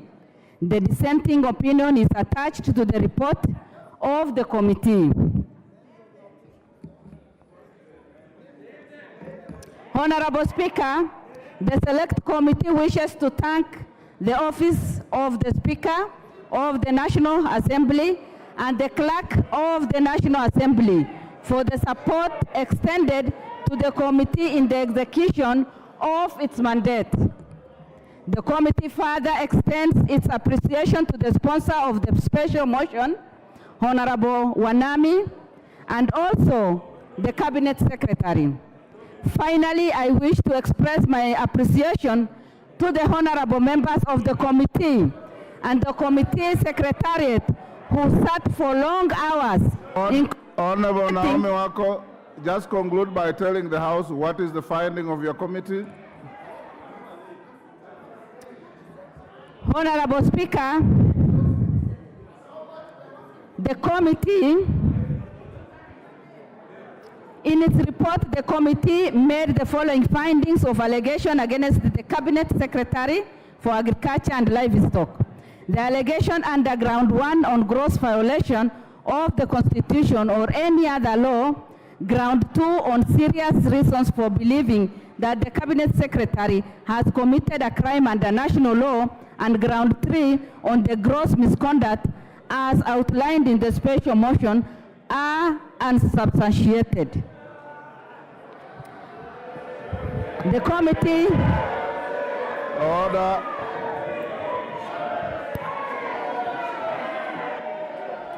Order, honorable members. Order. Order, order. Order. Wanjala, order. Order, honorable members. Order, Hillary, take your seat. Order, Hillary, take your seat. Honorable members, as you know, the Select Committee has discharged its constitutional mandate. Listen to me, I'm going back to what Otienda Molo raised. Being an ad hoc committee in nature, the Select Committee now stands dissolved. 2, under Article 152 of the Constitution, as was read to you by the Honorable Otienda Molo and myself, sub-article 9A, if the committee finds that the allegations are not substantiated, no further proceedings shall be taken. 2, being oblivious of the enormity of the matter and having consulted with the majority and minority leaders, I'll give the floor to 4 members on this side, including 4 members plus the minority leader. I'll give 4 members on this side plus the majority leader. And thereafter, all the Honorable Marian Kaitani. When the Speaker is on his feet, all the Honorable members, order, Honorable Junet Mohammed, I want to caution you and everybody thinking like you that this is not a matrimonial court. This is a house of parliament, and I will not entertain any extraneous issues. Be advised. So I will allow 4 on this side plus the majority leader, 4 on this side plus the minority leader. Let me hear the point of order by Otienda Molo. I will also hear you. Thank you, Mr. Speaker. Mr. Speaker, I thank you for those directions. I think it is the right thing to do, and I will still be reserving my hope to contribute. But the point of order is this, Mr. Speaker. I rise under Standing Order 90 as read with Standing Order 107(1)(e) in terms of conflict of interest. Mr. Speaker, as a member of this House and as a lawyer, I have spoken and interacted with some of the members of the Select Committee. And a disclosure has been made to me that questions and alleges impropriety and misconduct by some members of the committee. And I'm not talking of anything out there. I am talking of things disclosed to me as a lawyer and a member of this House. In that event, Mr. Speaker, it is necessary legally and by our procedures that such an issue is referred to the Powers and Privileges Committee first. Because in the event that there's any truth in it, they need to vitiate the entire report. It would result in the report being a nullity and this House restarting the process. So I need your direction, Mr. Speaker, because I believe that in that event, it would not even be right to discuss the report. It is a preliminary matter to dispel any such suspicions as required by the Constitution and by our standing orders, Mr. Speaker. Thank you. Honorable Otienda Molo, Standing Order 87, Standing Order 91, and the ones you have quoted, enjoins you on the following. 1, responsibility for everything you allege on the floor. Number 2, it enjoins you to respect your colleagues at whatever level, at any rate, in any event.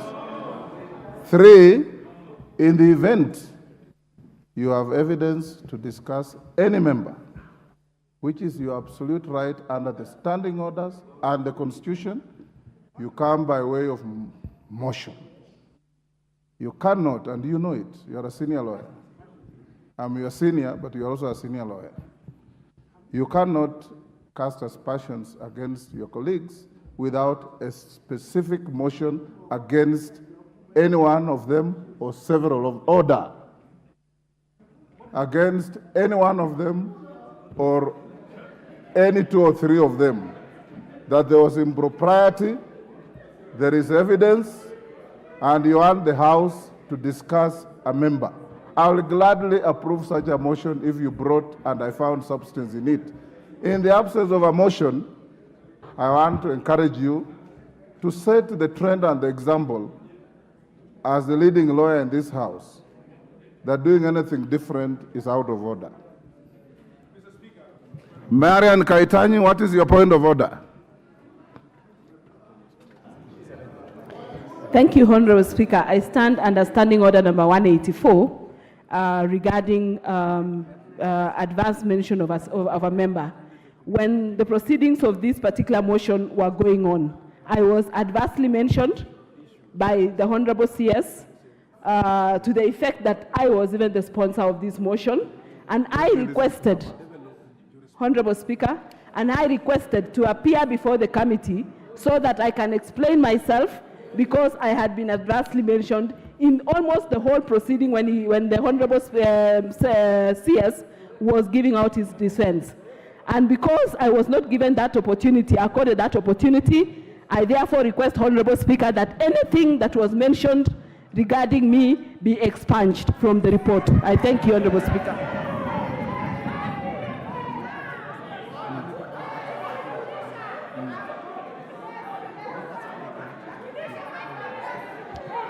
Thank you. Order, honorable members, order. Honorable member for Aldai, indeed, I got your letter this afternoon saying what you have just said, that you adversely mentioned in the proceedings at the committee, and that you needed time to go and purge any allegations leveled against you. Unfortunately, I got the letter when the committee's time was over. The committee has tabled a report. I have read through the report. There is nowhere where you adversely mentioned in the report, but understanding order 184, at an appropriate time, the Speaker will give you an opportunity to make a personal statement on the floor of the House, not today. Once you make that statement, it is not subject to order. The Speaker needs no assistance at all. Once you will make that statement, Marian, it will go to the Hansard. It will be part of the annals of the history of this House. I'm sure whatever was said about you, and I was following the proceedings, you are not maligned by one side. Both the accusers and the defenders were mentioning you in total abundance, as you know.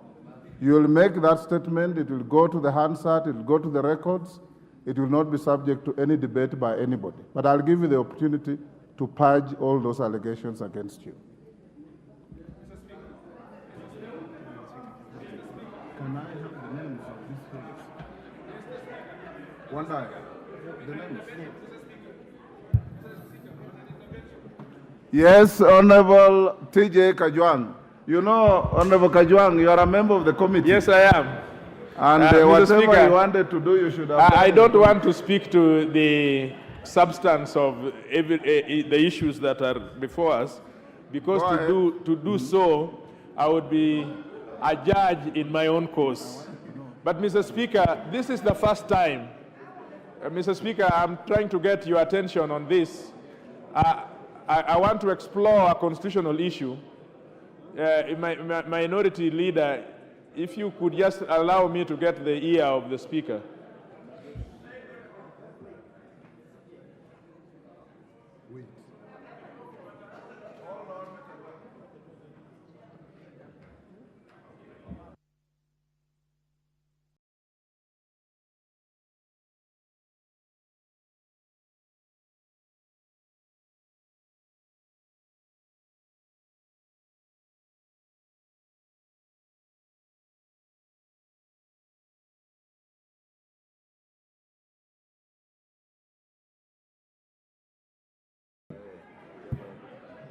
Okay, let me hear the Honorable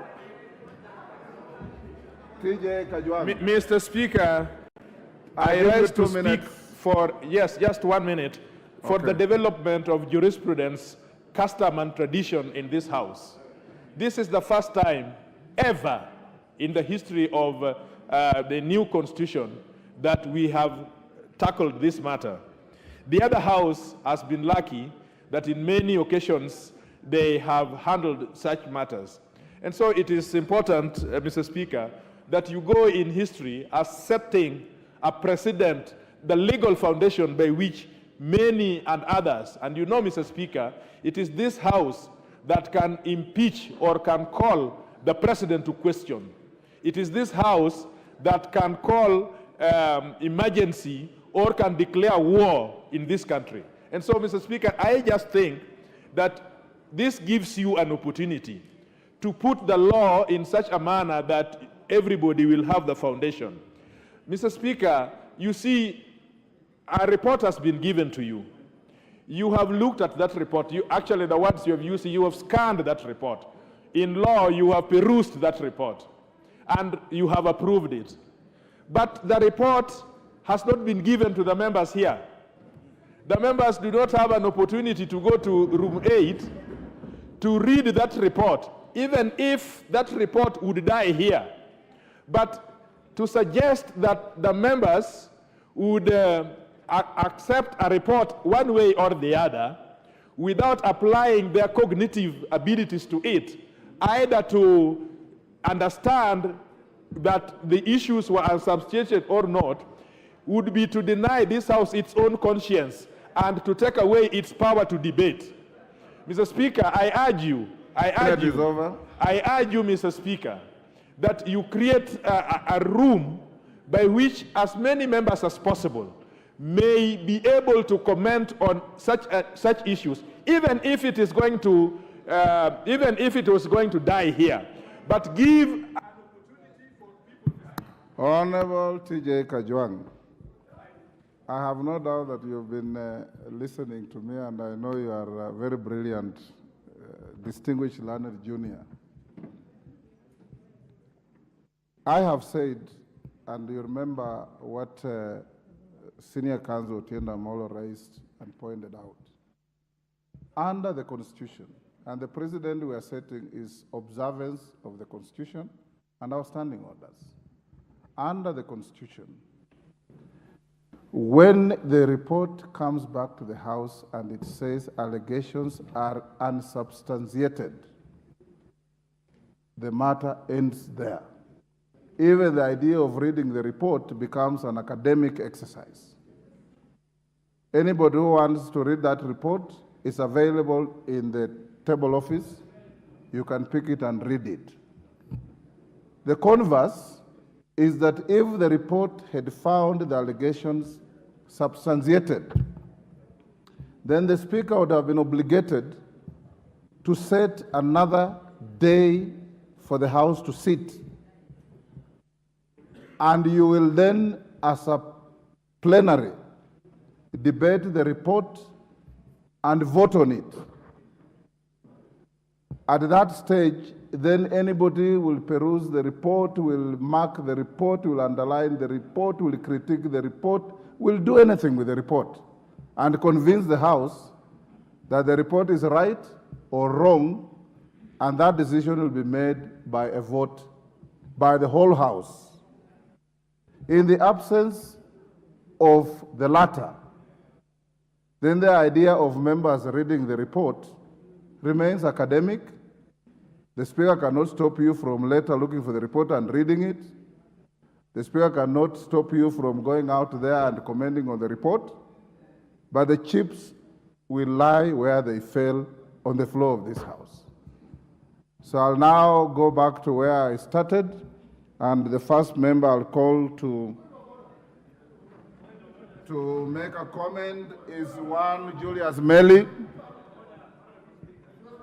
Yes, Okello, what is it? Yes, Okello.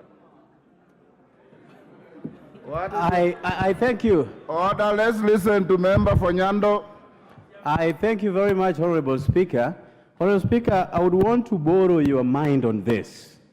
A clear reading of that Article 159 in its entirety, together, Article 152 in its entirety, particularly Sub-Article 9, read together with our Standing Order number 66, Honorable Speaker, I do believe that the drafters of these two laws, both the Standing Orders and the Constitution, envisaged a position of unanimity on a matter.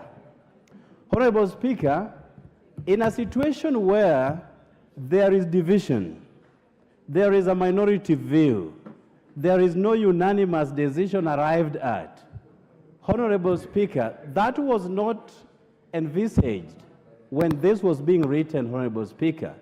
So how do we, as a House, proceed, therefore, in the absence of a unanimous decision? Does it therefore subject it once again to members of parliament to be heard?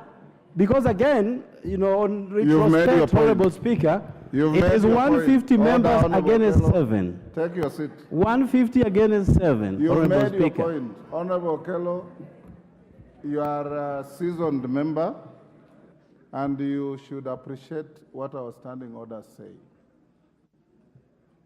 The report that has been tabled here is from a committee of 11. 7 have signed and substantiated. 4 have penned a dissenting opinion. From our standing orders, the committee cannot bring to the House 2 reports. It is 1 report with a dissenting opinion. It remains 1 report. 2, there is no provision in the standing orders or in the Constitution that requires that such a report must carry total unanimity. It only talks of majority members of the committee. And that's what is before us, Honorable Okello. So you are trying to borrow my wisdom. I think I've discharged it to you. Yes, Wanjala. Wanjala, what is your point of order? And mention the standing order that you are relying on. That's what every member has been doing. Yeah, Mr. Speaker, I know you are biased against me, and I'm not talking. Mr. Speaker, what is standing order are you relying on? I don't want to indulge in the issue of what the report is all about. But the standing order 159 that allows this motion to come in. Mr. Speaker, I have been in this House and you have been in this House. This exercise, Mr. Speaker, is very expensive for a member of parliament to bring this kind of motions, Mr. Speaker. And Mr. Speaker, I watched them on the TV. Which standing order did you say? 159? It has no relevance to what you are saying whatsoever. So take your seat. Yes, Sunguli? Order, honorable members. Order, honorable Anjala. You've had your bite erroneously. The standing order you are talking about has absolutely nothing to do with what you are saying. At all, at all. Yes, Sunguli? Mr. Speaker, I know that you are quite faithful to the... I don't know whether, Mr. Speaker, you can... Mr. Speaker, I know that you are very faithful to the standing orders. Pardon? I know you are faithful to the standing orders. Yes. And it's not for nothing, because you and I were in the original committee that actually established these standing orders. And you know, Mr. Speaker, that was in the 90s. And don't you think, because you sit in the committee that actually rectifies standing orders, don't you think that it is time you move that this kind of standing order be amended so that we do not leave the authority of Parliament in the hands of very few people, especially in such a very grave matter? Thank you, Julius Sunguli. You are a lawyer. You know the law is the law. It's not what it ought to be. And the law as it is now is what I have said. The standing orders belong to this House. If in your wisdom you wish to amend the standing orders, so be it. It is not the Speaker to amend the standing orders. If the House wants to amend standing orders, they are dynamic. As you know, the standing orders that you and I and the late Godana and the late Oboja drafted have been amended several times to where they are today. And you can amend them as you wish. Now let me, honorable members, allow a few members to make comments. Then we go to some other business. I'll start with the Honorable Opio and I. Each member has 3 minutes. The Honorable Speaker. 3 minutes. Is it? Huh? I thought we agreed 10 minutes. Majority and minority, I'll give you 5 each member 3 minutes. Honorable Speaker, I think we should be a little bit more patient on this matter, Honorable Speaker, because this is a very, very important matter. Honorable Speaker, this is the first time this House, since 2010, is dealing with a motion for the impeachment of a cabinet secretary. It is the first time we are dealing with such a situation, Honorable Speaker. And therefore, I want to plead with you that you give us a little bit more time. Honorable Speaker, I want to start from where Honorable Kelo left, very, very quickly. Honorable Speaker, I don't think it was the intention of the framers of our Constitution, 2010, that a decision of this House would be countermanded by a group of 7 people. Honorable Speaker, when we took a vote on this matter last Thursday, a whole 149 members of this House voted overwhelmingly to impeach Cabinet Secretary Mithika Linturi. It was not the intention, I submit, of the framers of the Constitution when they enacted Article 152, Sub-Article 9, read together with Standing Order 66(7), Honorable Speaker. Honorable Speaker, and I'm sure you know, you can teach us better. There is a danger in this idea of literally interpreting the law. I'm sure you know better than me of the Berryman case of 1946. Honorable Speaker, a purposive interpretation of the law would actually lead us to the conclusion that the decision of that select committee should have been subjected to validation of the whole House. Having said that, Honorable Speaker, there's a higher moral responsibility, Honorable Speaker, on the part of the Cabinet Secretary and indeed on the part of the appointing authority. Following the overwhelming decision of this House last Thursday, in a vote of 149 against 36, I don't think this matter should have even gone up to the select committee stage. In more decent democracies, the moment this House voted 149 against 36 to send Mr. Linturi home, the decent thing he should have done was to resign. Failure to resign, we would have expected the appointing authority to sack him, Honorable Speaker. Those two have not happened. Honorable Speaker, we are now back here today. We are back here today to continue from where we left last Thursday. Honorable Speaker, I want to persuade my colleague members not to give up, regardless of what the minority of 7 members have decided. Honorable Speaker, against all the available evidence, the minority of 7 members who have decided to let the Cabinet Secretary scot-free, this House must remain firm. This House must remain firm and assert its authority. Honorable Speaker, I dare say that following the vote of last Thursday of 149 against 36, this House will be in its rightful place to resolve not to have any dealings with the Cabinet Secretary Mithika Linturi. Honorable Speaker, this House has got the sovereign power on behalf of the people of this country to decide not to recognize Mithika Linturi as a Cabinet Secretary in this government. Honorable Speaker, regardless and despite the resolution of the minority of 7, Honorable Speaker, the minority of 7 have actually brought this House to shame, if I may say so. You have brought the authority of this House into disrepute. They have actually made us become a laughingstock in the eyes of the public. And therefore, to remedy that anomaly, Honorable Speaker, I would be actually right. I would be in order to persuade this House to decline, to refuse to recognize Mithika Linturi as Cabinet Secretary from now going forward, and to continue to urge the appointing authority, who is the President, to take the most logical step and sack this Cabinet Secretary, if only to save this country from the kind of ridicule it has been subjected to. With those very many remarks, Honorable Speaker, I reject and I oppose. Thank you. Order, Honorable Wandai. There is nothing to reject. You just make your comments. You are not going to vote anything. I now invite Honorable Osoro.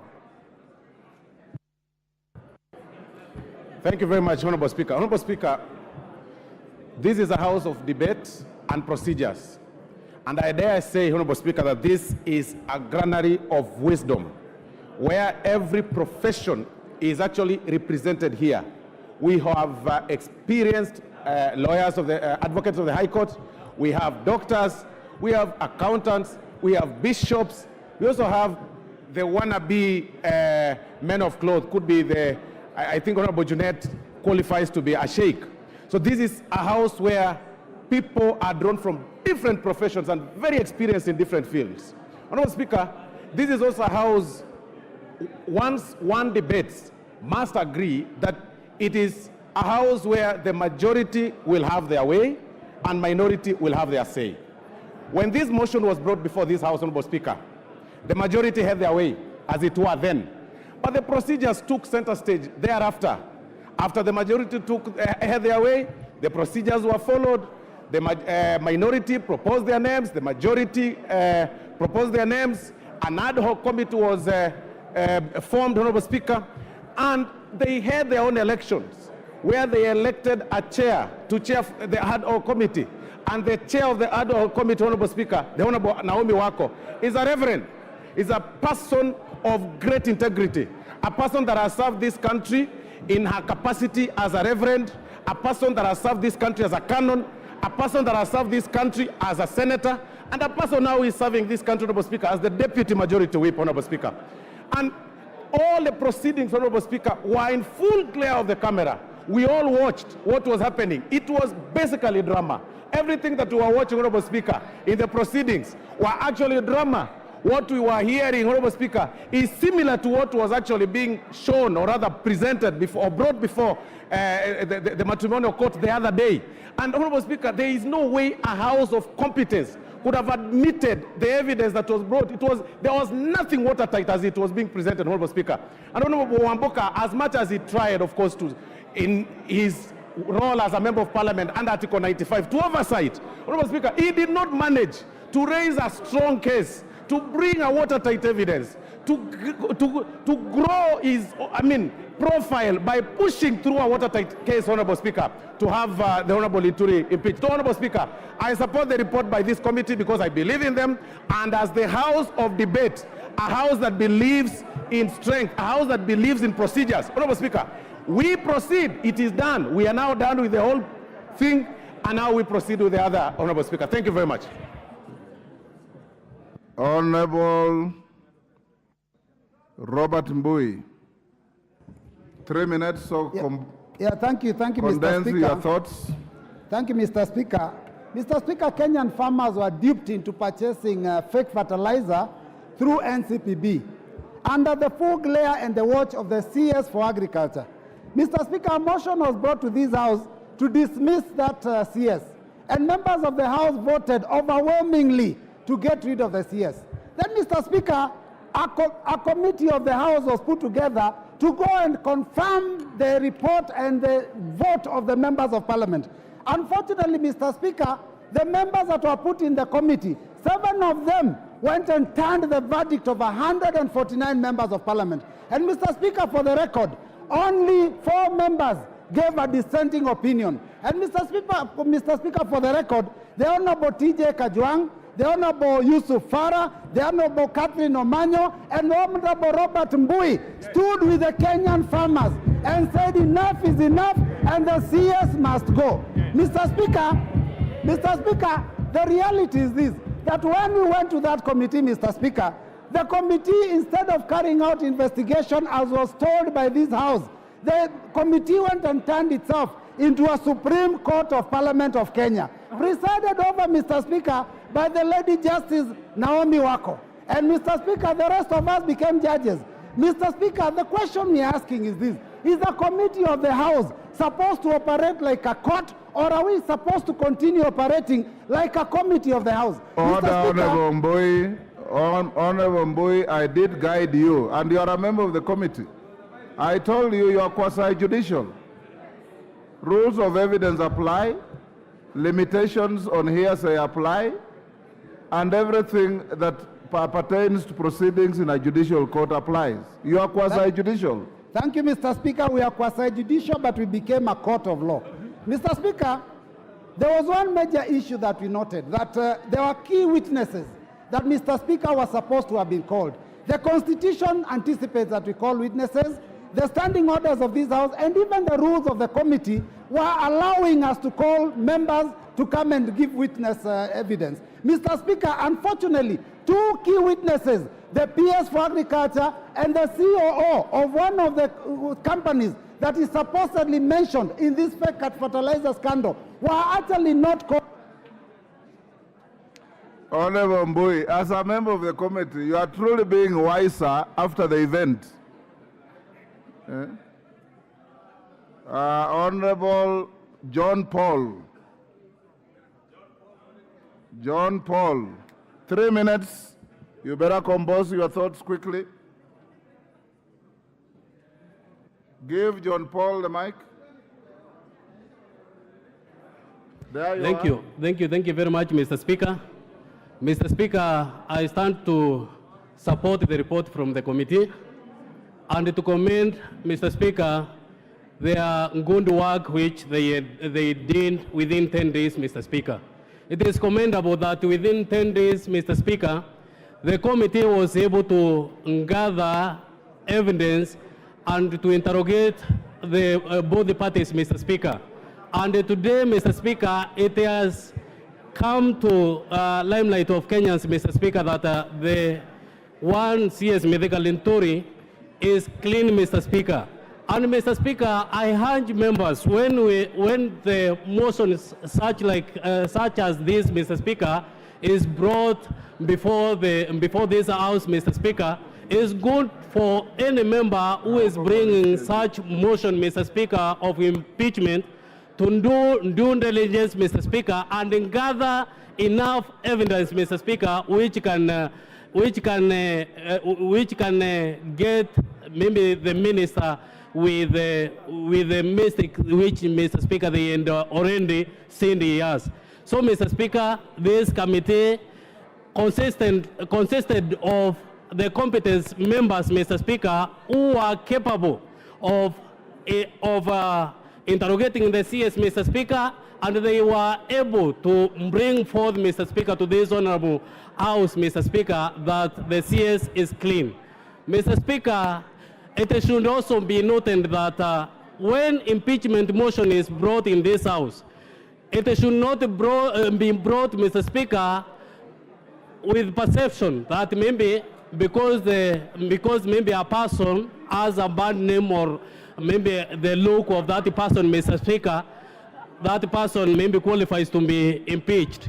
So my advice to the CS Agriculture, Mr. Speaker, is that he should stand firm, do work to the Kenyans, Mr. Speaker, so that the Kenyans can have enough food, Mr. Speaker. The work he is doing currently is doing good. Thank you, Mr. Speaker, and I beg to support this report. Thank you. Irene Mayaka, 3 minutes.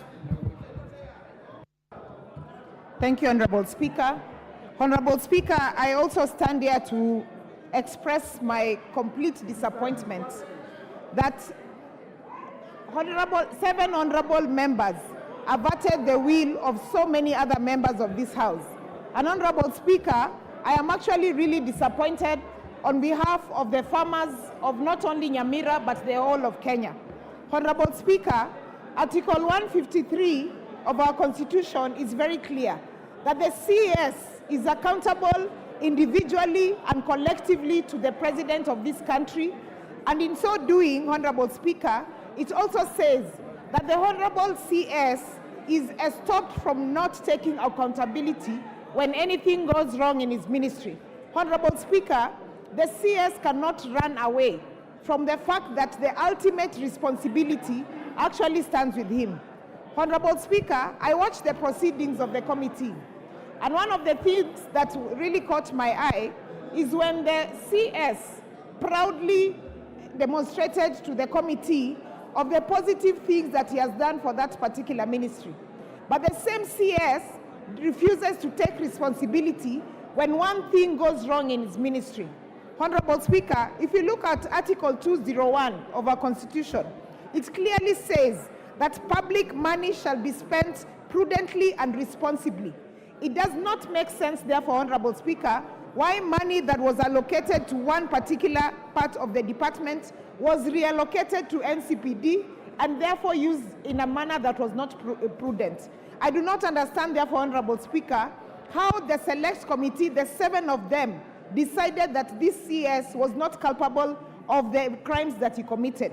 Honorable Speaker, I would also like to state this, that the Article 43 of our Constitution is very clear.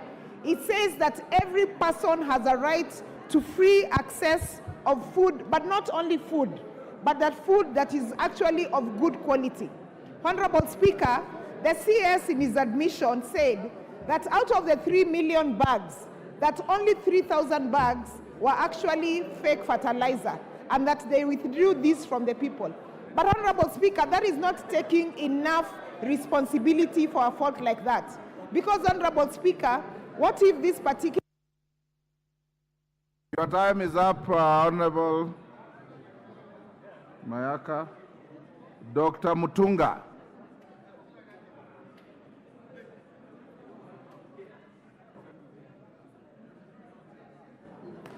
Thank you, Honorable Speaker, for the opportunity to speak on this motion. You have 3 minutes. Honorable Speaker, as the chair of the Committee on Agriculture and Livestock Development, I am sure the House knows that you have been making an inquiry on this issue. Honorable Speaker, I understand the feelings of the members. This is the first motion of impeachment that we've had. I was there in the last time, there was none. In this time, there is one. But Honorable Speaker, the law and the Constitution is very clear. And I wish to thank you for invoking, going beyond the provisions of Article 152(9)(a), giving us an opportunity to comment on this motion, even if the business has already been done. Honorable Speaker, as a committee, we have not completed our work. And I want to put it correctly, Honorable Speaker, that the mover of the motion approached me, and I told him the business is not yet done. It would have been prudent to wait until we finish with the report, bring that report to the table of the House, and then the mover would have looked at this report and made a decision whether there is anything that would probably stand the impeachment trial. So, Honorable Speaker, in my very considered opinion, this motion was taken in haste. We should have taken more time so that we consider the report when it is brought before the House. Honorable Speaker, our committee, or my committee, has been looking at the entire scope of the subsidy program, and we have unearthed many issues. But this was done in full glare of the media. And that, I believe, is the reason why the members of this House believe there was something wrong with this particular issue, that Honorable Mithika Linturi had committed a crime. Honorable Speaker, I think it would have been good to wait for the report. Finally, Honorable Speaker, as we move forward as a House, we cannot make decisions based on things that we cannot substantiate, things that we cannot fully address and give evidence. I do stand, Honorable Speaker, to support the 7-member and state the fact that we have always made decisions in this House. We have made decisions at the committee level, we have made decisions at the board level, and there is always voting. The number that is more than the other takes the day. Your so time it is up. not really the numbers. It is basically the decision of the committee. And you have been generous enough to give us an opportunity to comment. Honorable Speaker, the report will be laid on the table of this House, and the House will look at the report and see what has gone on. Because we are not looking at individuals, we are looking at the entire... Otienda Molo. Thank you, Mr. Speaker. Mr. Speaker, this, in the majority opinion, has singularly failed Kenyans and must carry a badge of shame on behalf of this House. For the avoidance of doubt, Mr. Speaker, Kenyans must know that the 6 members of the Kenya Kwanza MPs in the team and their surrogate in Jubilee all voted to save the minister. It is only the 4 from Azimio who stood with Kenyan farmers. And so the farmers of Kenya must know who between Kenya Kwanza and Azimio are truly their friends. Mr. Speaker, it is good that Parliament spoke and spoke in a bipartisan manner. So we as a House have indicated, but the committee has failed to respect the House as a whole. In proper democracies, the vote by Parliament in itself should have invited resignation by the minister without even waiting for the committee to do its work. But we are not in a proper democracy under this regime. Mr. Speaker, what now must save farmers is the action by the president. The president can act and reflect the wishes of this House by the stroke of a pen. He does not need this House to resolve that issue. Mr. Speaker, secondly, it must be noted, and some members had questioned the wisdom of Article 152. Article 152 mirrors Article 167 in terms of the procedure for removal of a judge. Only that in that article, the Judicial Service Commission plays the role we played, and the tribunal plays the role that the committee did. It is expected under the Constitution that the committee would be a quasi-judicial committee that will look into the merit of the issue. Unfortunately, Mr. Speaker, the committee, most of its members went with a preconception because they'd already spoken here against that motion. And instead of therefore exercising independence of mind, they went with a fixed thought. Mr. Speaker, we must learn a lesson. Number one, we should not allow the majority leader to sabotage such a motion as he did in this case. Number two, Mr. Speaker, the mover should be the one to suggest the names of those constituting the select committee. And more importantly, number three, Mr. Speaker, we should ensure that the members are knowledgeable, they have integrity, and they are independent. Thank you, Mr. Speaker. Thank you, Honorable Tienda Molo. Rindikiri. Thank you, Mr. Speaker. You have 3 minutes. I like to support the verdict that has been passed by the Select Committee led by their chairman, Madam Waku. Mr. Speaker, I want to remind this House, every year we celebrate what is called Easter. Mr. Speaker, during crucifixion of Jesus, the multitude called for crucifixion of Jesus, and they said, let's release Barnabas.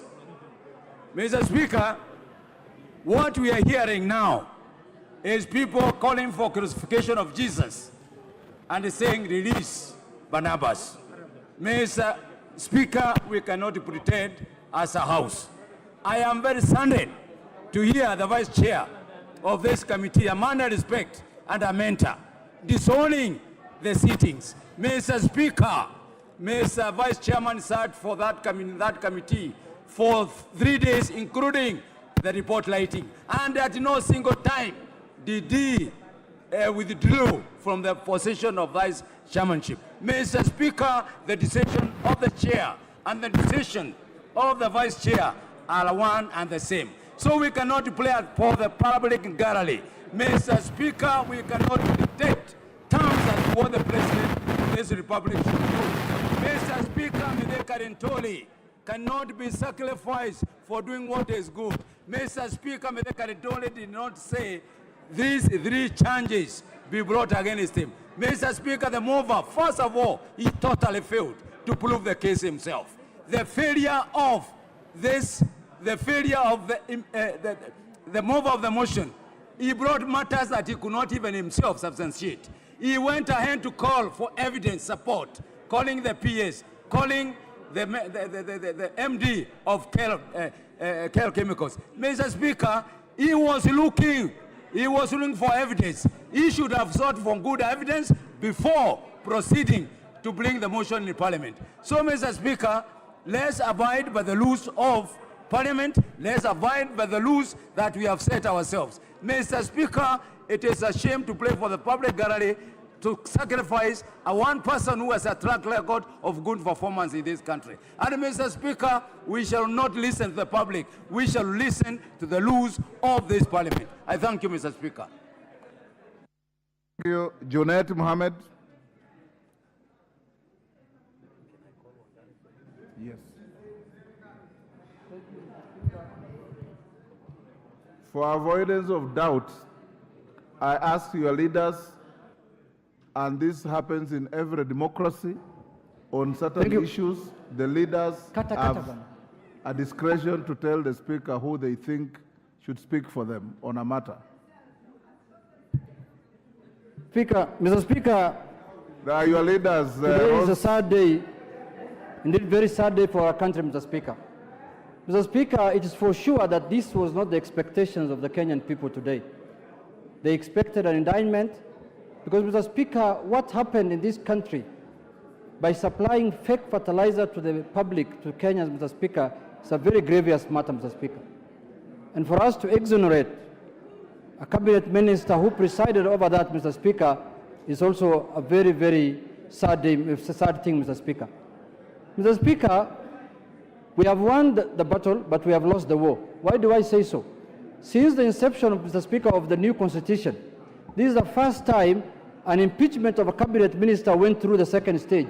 After collection of the signature, approval of the speaker, and then it went through the House and went to the committee. I remember in the earlier two parliaments, Mr. Speaker, it never used to go past the tabling of the motion, Mr. Speaker.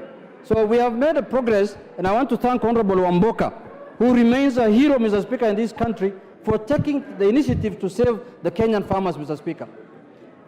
If you watched, because the proceedings were live on TV, Mr. Speaker, what Honorable Linturi was talking about, instead of telling Kenyans how fake fertilizers found itself in the market, he talked about the famous episode, the soap opera of his love gone bad, Mr. Speaker, with the Honorable Keitani.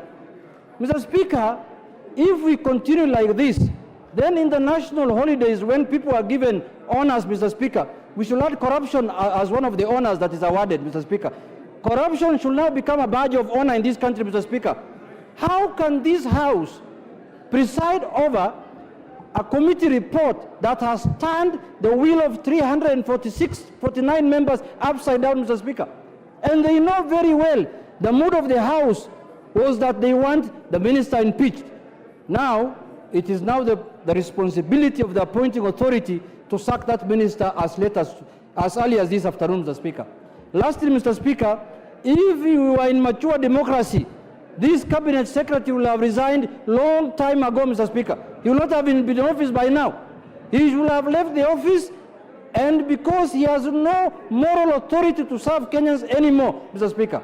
Mr. Speaker, this parliament cannot be used as a rubber stamp, the way I see it happening today. If the fake fertilizer thing has gone the way it is going today, then fake medicine will go through, fake water will go through, fake everything will go through in this country, and the people who are going to suffer in this country, Mr. Speaker, is the Kenyan people, Mr. Speaker. If we were elected, and this is not what the Suna East people today expected, Mr. Speaker, when I saw the constitution of the committee that was done by the majority leader, Ichungwa, give him 2 seconds. Mr. Speaker, when I saw the constitution of the committee that was done by the majority leader, the 7 members from his side, I knew this is an exercise in futility. I knew the matter is dead on arrival. I could see the faces there. I know them. I have been in this corridor. I have been in this parliament long enough. I have operated in this corridor of this parliament. I knew this fait accompli. No report, nothing useful will come out of the committee. Thank you very much. I submit to the Speaker. Kimani Ichungwa. Thank you, Honorable Speaker. And I hear what the leader of the minority whip is saying. And it is true, Honorable Speaker, that if you have been here long enough, like the Honorable Junet Mohammed, and many others, including Robert Mbui, who was a member of this select committee, you would know then that impeachment of a cabinet secretary is not a matter that you vote and make a decision based on emotions. It's also not a matter that you decide based on whether you like somebody or you dislike them, or whether they answer your calls or reply to your texts.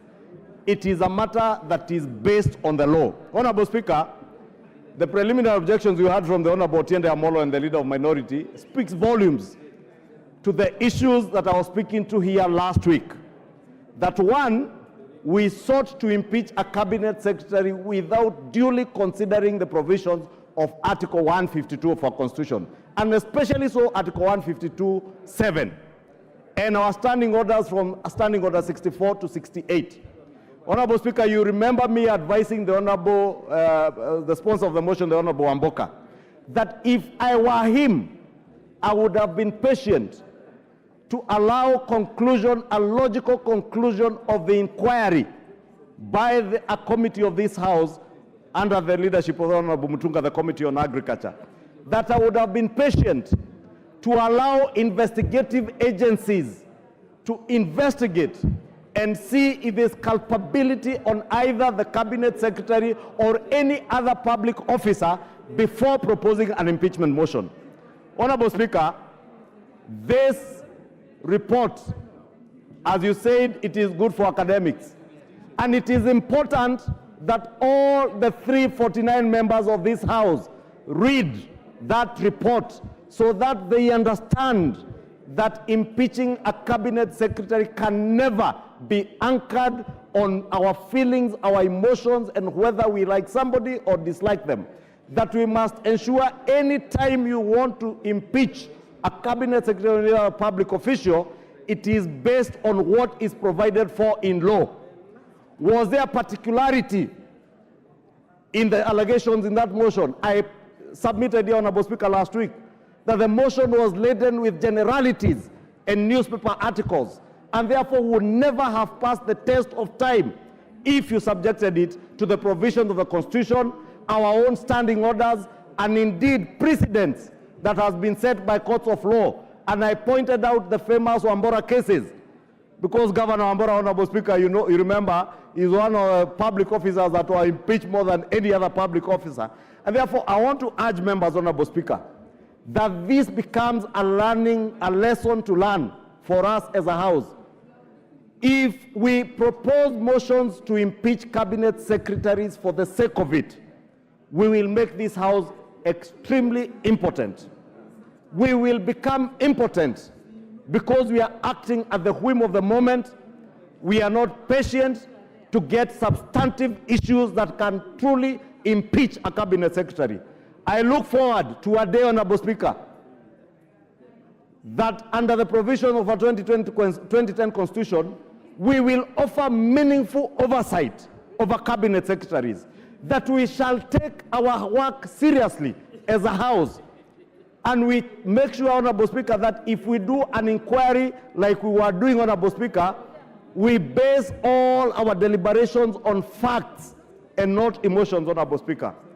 I hope, Honorable Speaker, that this report, when we read, we will be able to internalize the reasons as to why those who say that all the allegations are not substantiated, the reasons and the reasoning behind them. Honorable Speaker, I know there are those who have expressed their minority opinion. And Honorable Speaker, I had a brief look at that report, and it is all based again on emotions, and what they want to say are perceptions. Honorable Speaker, the drafters of our Constitution, including the Honorable Otiende Amolo, who drafted this Constitution, should have then considered putting either under our values the question of perceptions, our national values, or probably part of the reasons under Article 152(7), 152 of our Constitution, as to why you would impeach a cabinet secretary, then you should have included perceptions. But our laws, our Constitution, our standing orders do not offer us an opportunity to impeach a cabinet secretary or any other public officer on the basis of perceptions. You may perceive somebody as dislikable, Honorable Speaker. You may perceive somebody as arrogant or as corrupt, but that is not provided for in the Constitution and in our laws. We are the lawmakers.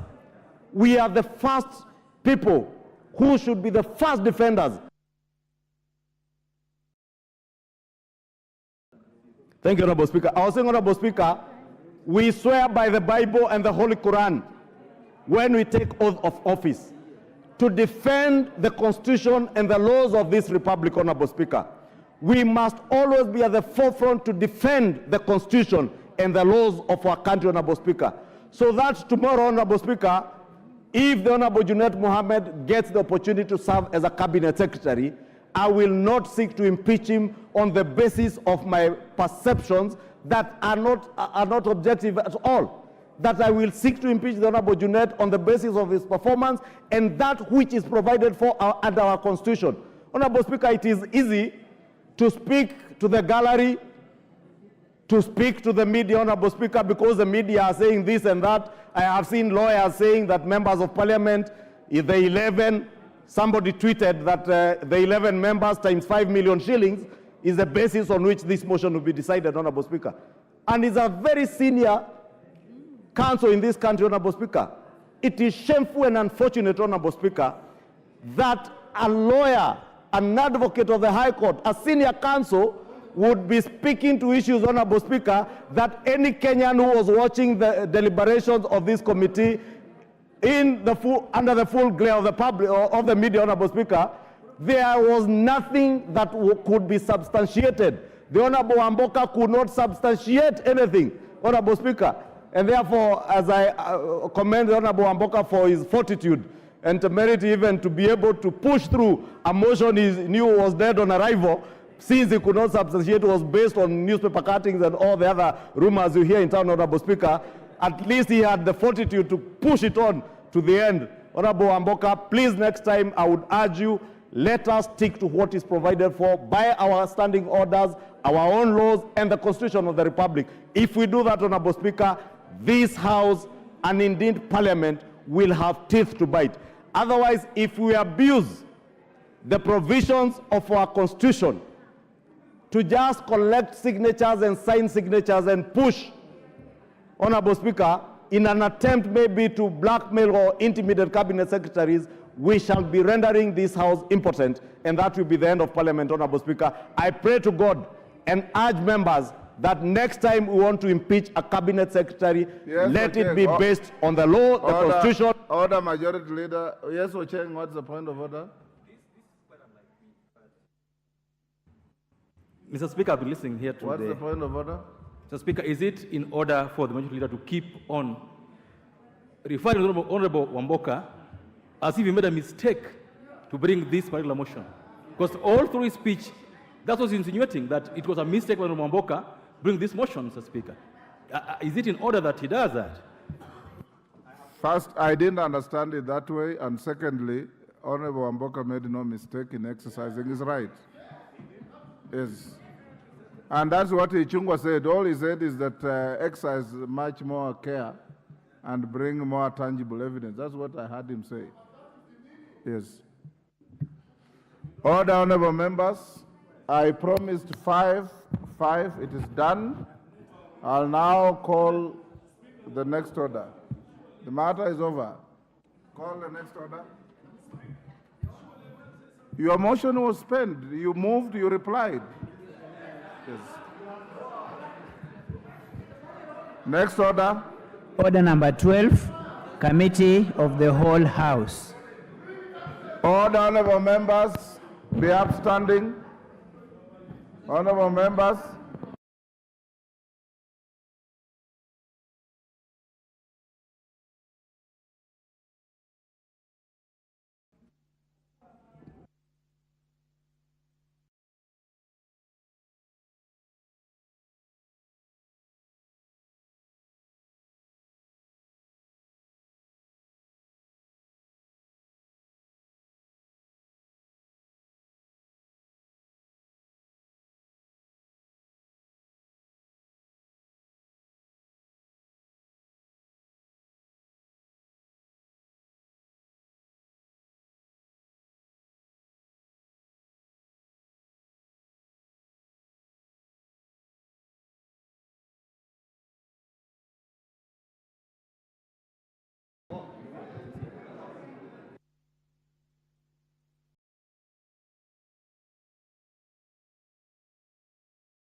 Order, members. Order. This is the committee of the whole House.